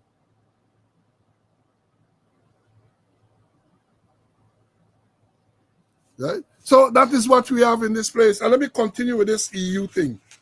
Let me continue with this EU. They got something here called Concerned Guyanese. Wrote something. They say the European Union didn't send observers to just pat anyone on the back. When Seasons international monitors say playing field was not anything fair. Let me read that back.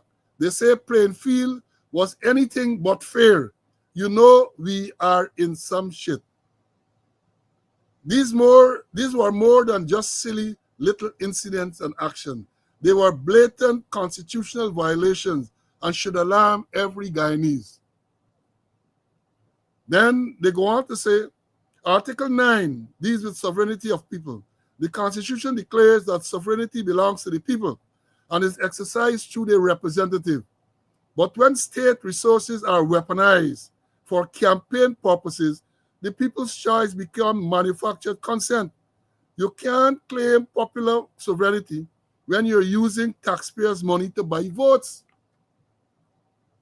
No, Mary, I wasn't invited. Somebody sent a thing for WhatsApp, man. Mary, I wasn't invited. They're gonna invite me. Article 13, and these are articles of the Constitution. Article 13 talks about equal treatment and non-discrimination. Every citizen has a right to equal treatment. Yet the European Union documented civil servants being transferred, demoted, and intimidated for their political affiliations. When your job depends on supporting the ruling party, there is no equality before the law. And then the man get the award there, start with F. Article 149 talks about free and fair elections. This article mandates genuinely free elections. The systematic abuse of state resources, unregulated campaign financing, and targeted intimidation documented by the EU makes a mockery of this constitutional requirement. The incumbency advantage myth. The incumbency advantage myth. Let's call it what it is. Corruption. They call it incumbency advantage. That's the myth. The person is saying it, call it for what it's named. It is called corruption. When President Ali cut ribbons at government projects, surrounded by PPPC supporters in party colors, that's not governance. that is plain campaigning for his party with state funds. When 2,800 police officers will get promotion and bonuses weeks before election, that's not administrative efficiency. It's effery. Can't call the word on the program. The man says effery. It's buying vote with public money. The Constitution requires separation between state and party functions. This wasn't bent by the PPP. It was effing obliterated. Winning through systematic abuse of power isn't victory. It's basic theft. That is what the EU found. Non-transparency in campaign financing. State media bias drowning out opposition votes. Targeted intimidation of government workers. Vote buying in vulnerable communities. Abuse of state resources for partisan gain. This isn't about political preferences. This is about whether Guyana remains a constitutional democracy or slides into authoritarian populism. We are facing a constitutional crisis. When ruling parties blur the line between state and party, when they use public resources as campaign tools, when they intimidate civil servants into political compliance, this isn't just unfair politics. No, this isn't just unfair. Is this not unfair politics? It's the systematic dismantling of democratic institutions. Article 106 gives Parliament the power to ensure government accountability. But how can that work when elections themselves are compromised by state capture? The EU will publish a detailed final report. International observers don't make these findings lightly. This preliminary assessment is already damaging Guyana's democratic reputation internationally. More importantly, these practices set dangerous precedents. Once you mobilize using state power for partisan gains, once you accept that incumbency means unlimited advantages, you have abandoned the constitutional framework that protects everyone's rights. Constitutional democracy is not a team sport where anything goes as long as you're a side win. It's a system of rules that protects all citizens from abuse of power, including abuse by parties you support. The EU observers didn't come here with an agenda. They came with international standards for democratic elections. By those standards, this election failed before the forced ballot was cast. That should concern every Guyanese who believes in constitutional government, regardless of party affiliation. Well said. Well said. Regardless, that's why it is clear. And again, I got to repeat, some of you might have heard me say it before, right? Before, Lincoln Lewis, the trade unionist, put his best. He said the strength of the PPP is that they have no shame. So all these things that shamelessly doing, they don't care. 2,800 police promote. That I'm telling you, and this is not attacking the policemen who were promoted, is a system. But that has the potential of destroying further the police force. Because many people who are deserving complaining now, not only deserving, many people who fell within the requirements that they put out and get promoted.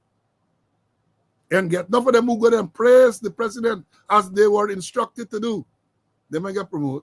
So you could imagine how bitter those forces are. Let me bring in Mr. Conway. Cece, you want to say anything more on the EU report and with the little piece that I read there just now? Yeah, where they had an unfair advantage. What they did,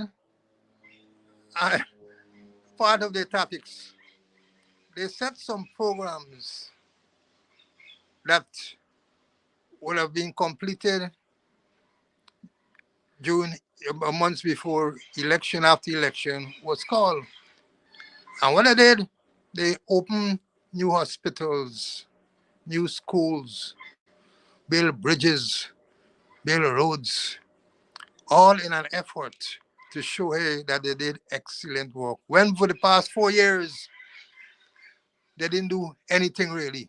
But they said it so that close to elections, showing they did excellent work, roads, schools, bridges, hospitals, health centers, and all sort of things.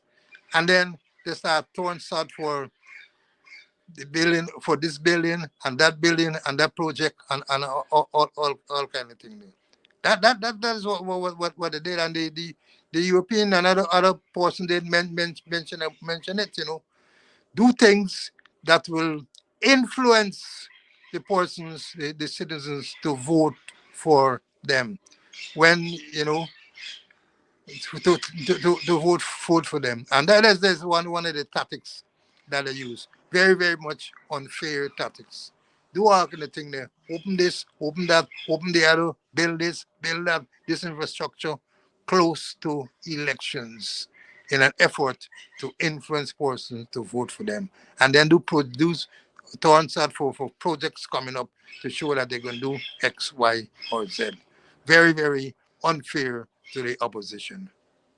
Yeah, and somebody say here that they're going to declare before Sunday. Yeah, that is not the issue you're going to declare before, but decency, which they don't have, would have dictated that you hold back on any public announcement of inauguration until the declaration is made.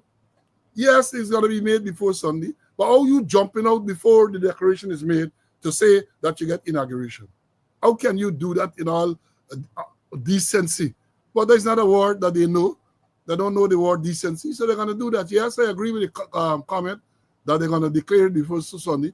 But I'm saying that in a properly organized society, where the rule of law is dealt with, nobody can run ahead and talk about inauguration before you might make your plans, yes. The protocol people and all them can make plans. I know it works. You're going to make all the arrangements and so on, but you would not make any public pronouncement on that until such time that it's declared. You're going to get all the arrangement in place. I understand that. Now let me move to this. A recount was ordered in some parts of Region 4. A recount was ordered in Region 4 and other places. And I'm going to play you, get enough time to play your tape, and then we're going to discuss it as we come to a close. Continue to share the live. Continue to share the live. Let me play this tape for you all. Here we go.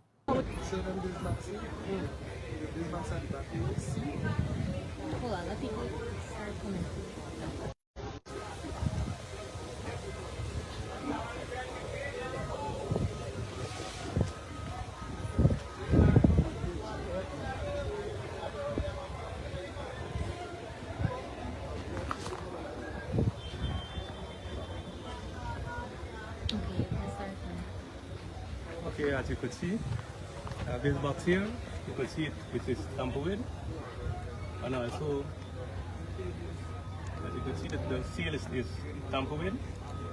So this box is compromised. And also, this here is not pulled properly. So you could easily raise it up and thing it. And then we have this box here. The seal is supposed to go on first, and then the person is supposed to put on the seal. And as you could see, our seal is not on. Compared to this box here, compared to these two boxes here, our seal is on. Those are our tampered seals. Yes, the seal was tampered with also. Because we have a special code in the back of our seals. Once it's tampered with, it shows damage and tampering. We have a special security seal that shows Bring it out and show that. it correctly.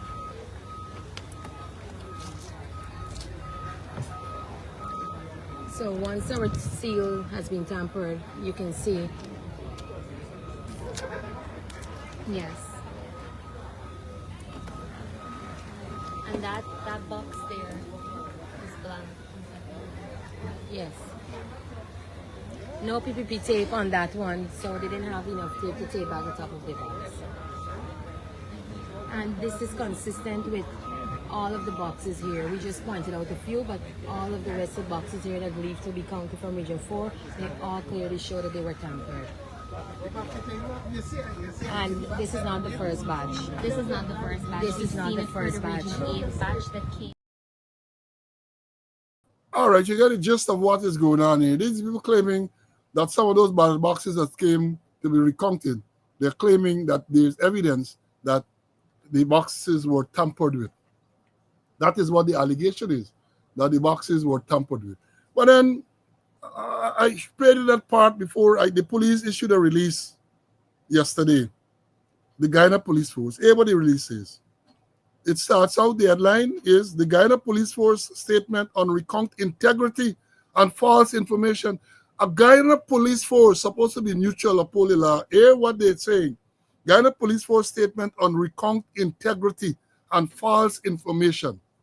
It goes on. The Guyana Police Force is aware of recent social media content and public statements being circulated by political actors and influencers alleging ballot box tampering during the ongoing recount process. We wish to remind the public that the recount is being conducted under the tight security and in full accordance with the laws of Guyana. The process has been peaceful, orderly, and transparent, with representatives from all political parties and accredited observers present. The Guyana Police Force strongly condemns the spread of misinformation and irresponsible commentary which seeks to inflame public sentiments or disrupt the integrity of the electoral process. This is especially reckless during a time when stability, lawfulness, and trust in our institutions are critical. We urge all stakeholders to refrain from publishing or amplifying unverified claims, particularly on social media, and any attempt to incite panic, undermine public order, or provoke unrest will be met with a swift and appropriate action under the laws of Guyana.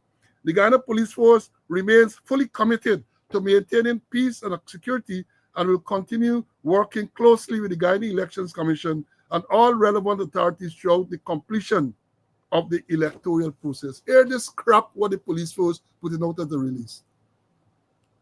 You are supposed to be an impartial organization. That is why you have to make them type of observation. You putting out statement and you talking about false information and recount integrity. If allegations are made, such as the ones that we saw there, you have a responsibility, a constitutional and a legal responsibility to investigate.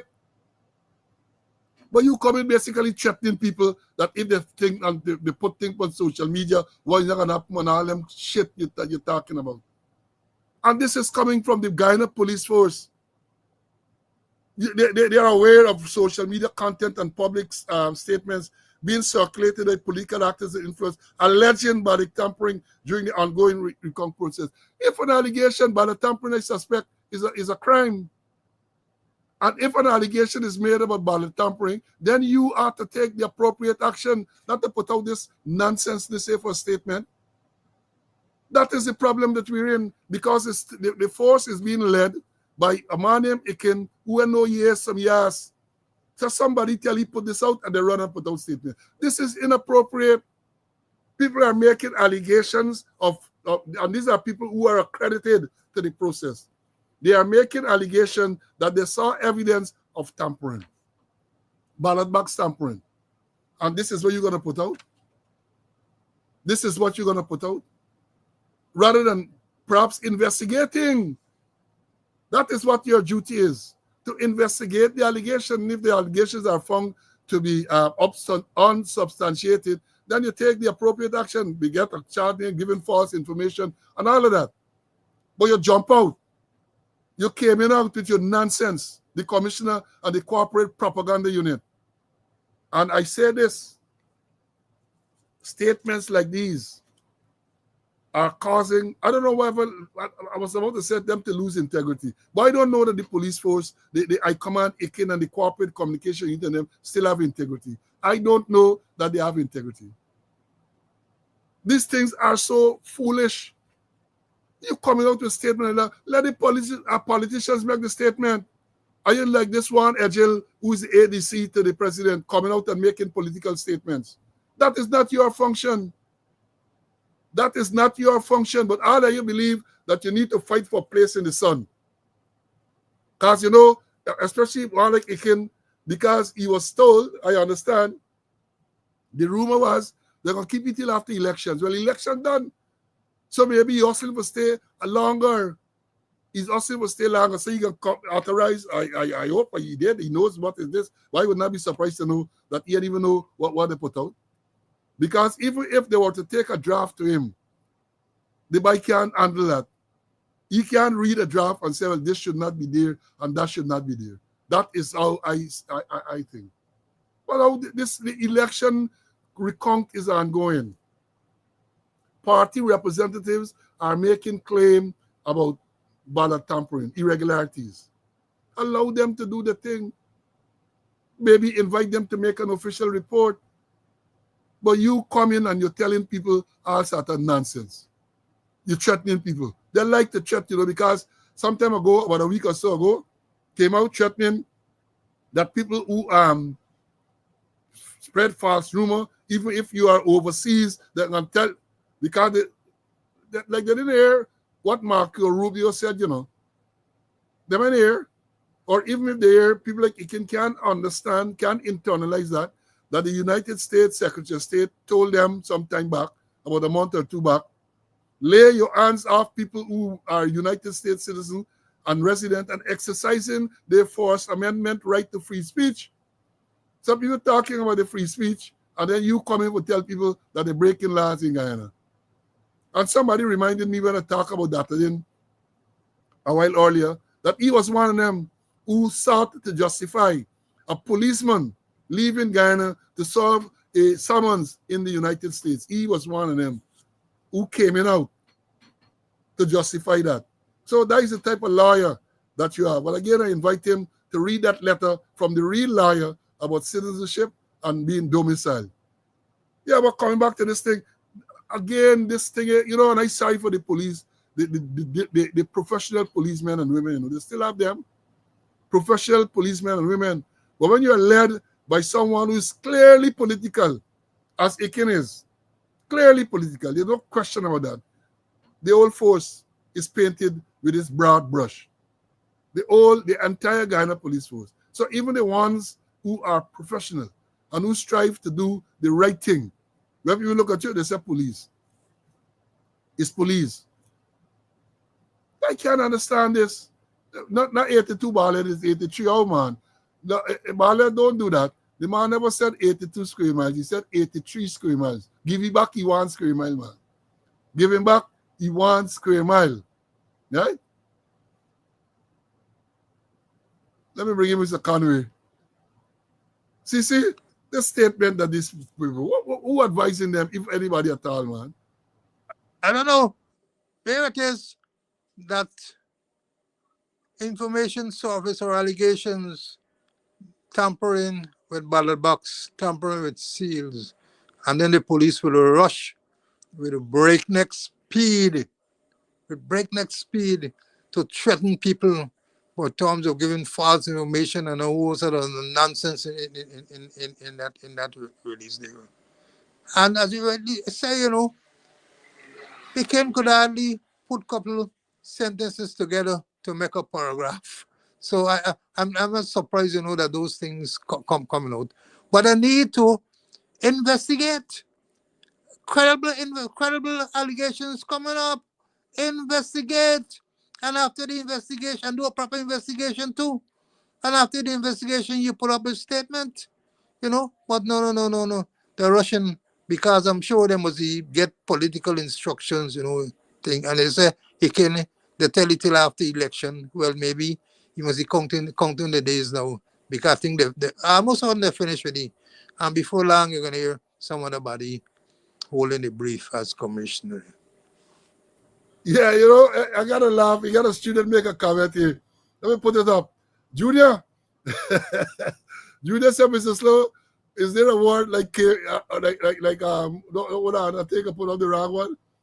You have to know if there's a word like came in or coming. Is it came in or coming? Junior, you missed the thing, boy. Junior, you missed it. Some time ago, most of the older students will know when we say came in out, what we're talking about. That is what the president had said some time ago. President made the statement about coming out. So when we talk, we know it's coming out is the correct thing. But when we talk about coming out, that is what the president had said. President Ali, some time ago, used the term coming out. So here coming out is not that we had know the Queen's English. It's just that we are reminding you what the president said, Junior. So yeah, there's nothing like coming out. Just like that. Just like there's nothing like rapper. They got nothing like that. But when you hear those things, Yeah, well, you're just glad you acknowledge, right? So it's not that we don't know the language, but that is what the president had said. He talk about coming out. Talk about coming out. So when we talk about coming out, we know it's coming out, but we are just mimicking him, right? So understand that clearly. As I said, maybe you're new to the lingo. You're new to the lingo. Now let me say this final thing before I bring in Mr. Conway and let me close. All the years, just like I was saying, all the years when I answered the nationality question, I used to put Guyana. All the years, I voted for the first time in 1973, I think it was, when I just turned 18. And they've always told you that when you mark your X, put it in the box. Make sure it doesn't touch the line. GCOM and all them used to tell you that. Now we suddenly discover, according to Kwamisha and them, that no, it can touch the line. Nothing is wrong with that. It can touch the line. That's what we hear it now. All the years, all the years. As a matter of fact, when I go to vote, I just be very careful to put my X and make sure it can touch the borders.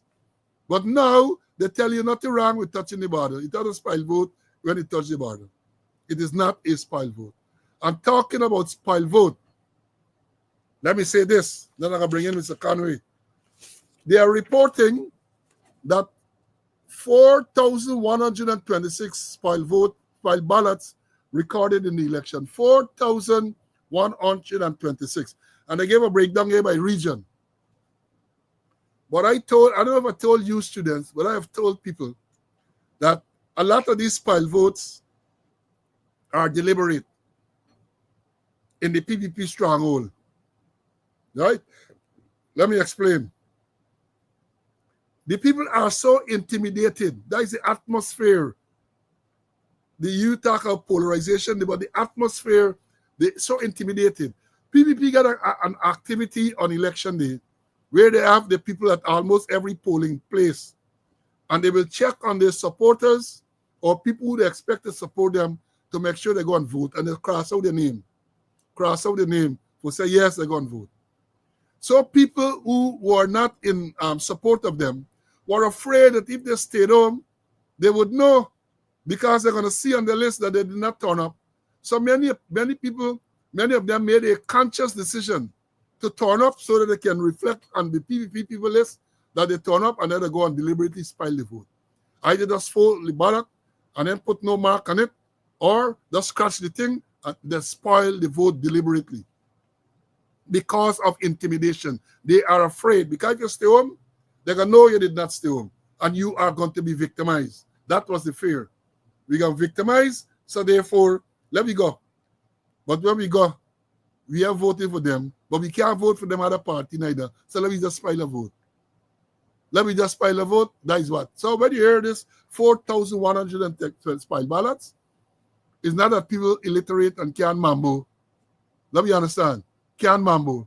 It is because they made a conscious effort not to support them. And that is why when this one said make this statement, we If say it is that we have to rig elections again, then so be it, we will do it. If it is that we have to rig elections again, then so be it, we will do it. Again, I tell you all, again, it's significant. Nandalal is saying that the PPP rigged the election before. And we know that. He's just confessing, he's confirming. They rigged election before. And he's saying that if we have to rig it again, we can rig it. That is what Nandalal said. And I like play these things, Maybe he can come and say it's AI. Artificial insemination. A subject I understand that he knows a lot about. Artificial insemination. Right? Not artificial intelligence. He can say AI. And AI for him is artificial insemination. Right? Let me bring in Mr. Conway for his closing, and then we can move on. Cece, let me hear you close off, man. Well, here it is. The supreme legal influence of the government saying that if they have to rig it again, they rig it. Admitting, and he wasn't even cross-examined, confession, free and voluntary, that they rigged the previous election, they rigged before. You see, saying so, without being prompted. And I'm certain that if they didn't rig this one, they made attempt to rig it. They made attempt to rig it. And in closing, Paul, is it wrong for you to sing presidential?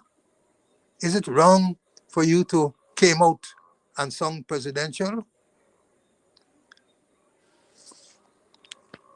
If you are foul in your blood, if Kangalang they're in your DNA, you got to act like a Kangalang.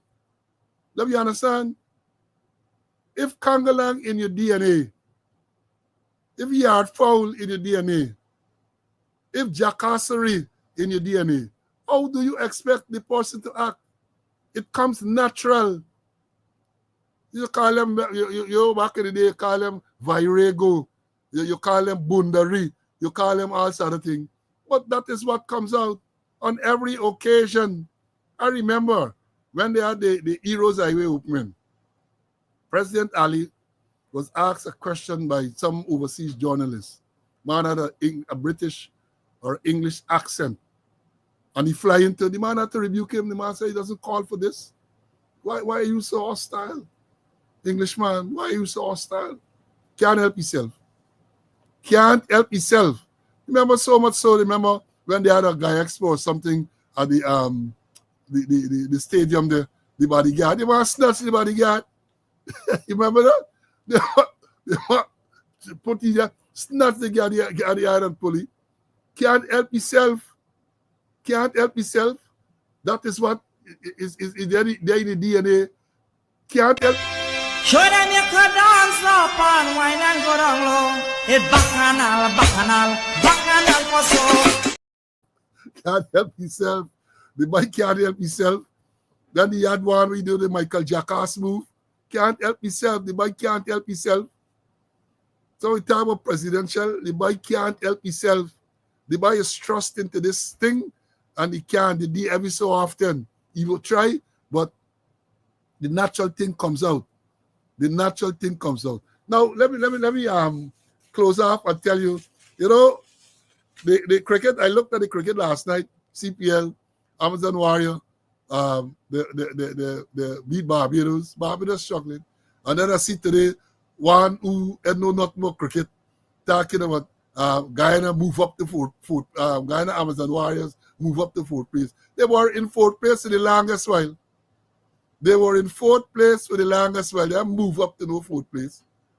Because if I think correctly, and I see Sean, I know Sean and the thing, Sean and I fall in cricket, because I think they said the KKR with the Trinidad Night Riders and St. Lucia, they have already qualified. They already qualified. They cannot be overtaken. So the fight now is between Guyana and the other teams for the third and fourth position. So for that thing, we're writing about cricket, and you know not what he's writing about. Write what you know about, man. Write about fashion show. Write about bikini and them things. Write what you know about. Write about LGBTQ and all them things. Don't come and write about cricket. I mean, they have women and ladies playing cricket too, but you know cricket, so don't write about cricket. Don't write about cricket. Right? Don't write about cricket. They said they had slipped to 5, and then after 3 consecutive losses, so he might be right that they come up to 4. He might be right. I am not following it closely. So if it is that indeed they move up to 4, I apologize, man. I am big enough to apologize if it is that come up to 4, right? But let me say this: Blackout got to save them again. Remember last year, Blackout saved Guyana Amazon Warriors with Trinidad. Up to now, Pollard and them vex. Up to now, Pollard and them vex. Right? I mean, let me tell you all this. This is not no joke. This is truth. I was on a program on Saturday, and the former Trinidad Commissioner Gary Griffith, who we worked together during cricket, the Cricket World Cup, the same CPL, the inaugural tournament in 2013. We worked together and so on. And we were on a program, a Caribbean program, some months back. And the man teasing me about this blackout for the cricket, you know. The man teasing me. Man said, Paul, hope when we get this cricket, y'all and organize blackout again. That is the reputation that we get. So I have to tell you, I said, blackout don't only come with cricket time, you know. Blackout does come when we get speaking out. Blackout does come. Blackout is a staple in the Guyanese arrangement. Blackout, right? So blackout have to say that because here, let me tell you this. Yeah, congratulations to the game. I told y'all I'm not a Warrior fan. I'm a Guyanese, but that's franchise cricket. And franchise cricket can't get me emotionally involved. I like the game, so I was look at the game. I know a lot of the older players, so I would look and think and so on to see how they perform. But I ain't gonna get emotionally involved with the cricket. I'm gonna get emotionally involved. And oh, let me tell you what the crystal ball is saying. The crystal ball is telling me that the way the Warrior, the Night Riders coming with blood in their eyes, Pollard and Bravo as the coach, and Narain and Russell, them are coming with blood in their eyes. When they meet Guyana, they come with blood in their eyes. St. Lucia, them men come with blood in their eyes. So it's not an easy walk. I mean, Guyana try to limp you to get home. When you get home now, because the final is going to play here, and try to make use of home advantage. But let me see. Let me see. Let me see. You know, let me tell you the next thing. Last night, they had an issue with Etimaya playing a shot, and there was a noise. Right? There was a noise. And they went up, and they called for a review. And it turned out that it was the pendant on his chain hit the visor. And I say, I hope they put it out. I say, I hope they put it out. Luckily, they had review. Hope they put it out. Because I warned about, you know, I say, I think with a friend. I was there with them in 2016 when they won the under 19. I said, I think when they got the bat, don't wear your chain. Because one of these days, it happened to him in Barbados against India, I think it was. And he got put out. But they had review, and he reviewed, and they see was the chain, this pendant does not the visor and make the noise. So I say, I think tell me, all right, whenever they hang a review, he hang about with the thing. So last night, I remember that when I heard the clicks, and then he had the good sense thereafter to take off the pendant from the chain and send it in. So I know they're on with the cricket and all this type of thing. Folks, we had a good afternoon. I want to tell you that, well, I saw a letter. I didn't get to read it, so I don't want to make any. So a letter from Mr. Norton to GCOM. I ain't got to read it, so I'm not going to go into the details and so on. But we're going to discuss it on the next program. All I want to say to you, again, as we always caution, Guyana is a dangerous place. Danger on the road. I'm not sure what the circumstances which led to the murder last night. And what we forgot to tell you too, another woman was killed a few days ago somewhere on the East Coast, stabbed to death. And then the man lighted the house of fire, and then he committed suicide. I think that is what they're telling me that they voted for. And remember, let me close by saying this. This is not me. I am quoting someone here. And I'm going to keep reminding y'all about this, students. They must say, everyone who supports the PPP does so for one of two reasons, race or money. Either their loyalty is rooted in racism or in direct monetary benefits through contracts and connections. Let me repeat that. And it is not original. Everyone who supports the PPP does so for one of two reasons, race or money.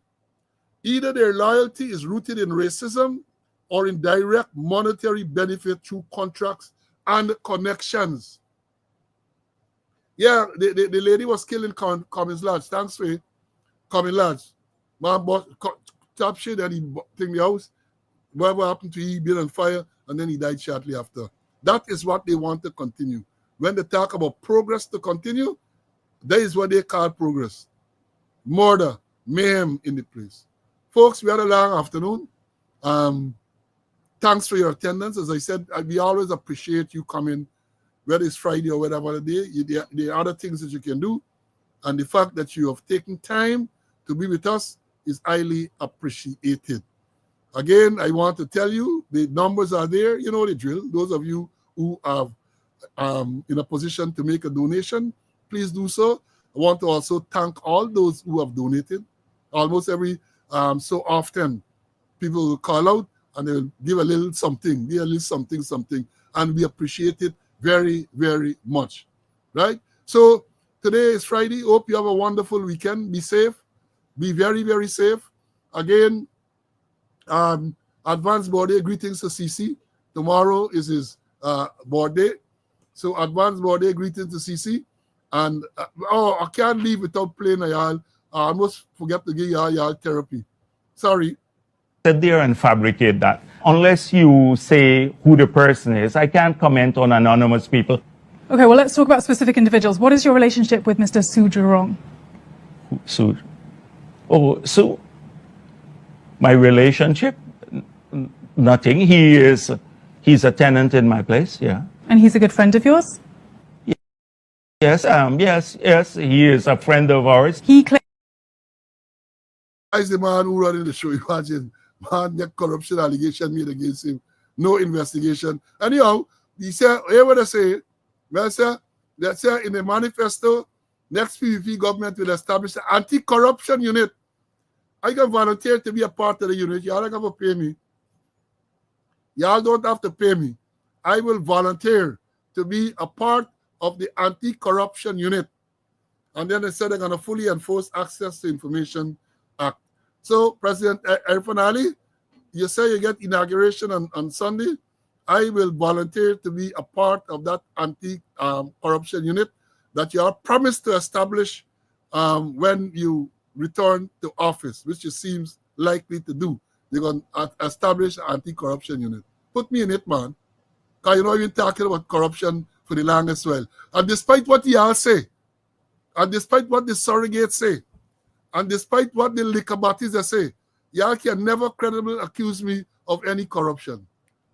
If y'all could, you would have done so already. Never accuse me of any corruption because y'all know that I am got a corrupt bone in me. So put me for the unit, man. Because who you gonna put? Who you gonna pull from this corruption unit you talk about, Jagdeo? You're bringing foreigners into this unit because a lot of local people that they compromise. A lot of local people are compromised. Yes, they get good people, but I know how the PPP operates. They're gonna want people that they can control and tell who to investigate and all them type of things. That's what they're gonna want. That is what they are going to want. Folks, again, you had a long afternoon. Let me send you out to do whatever you do on Friday afternoons. And again, I urge you to stay safe and stay well until we meet. We're planning to come again, God's Spirit Life, Friday afternoon. One other thing I got to tell you all, read the Bible. Psalms 35. Weeping may endure for the night, but joy cometh in the morning. And I said before, I'm repeating for emphasis, when they announce, maybe sometime next week or so, they announce the cabinet positions, look to see who get dropped. And that is likely to be a signal who the US get a radar, the guns pointing at. Look to see who will not return to the cabinet.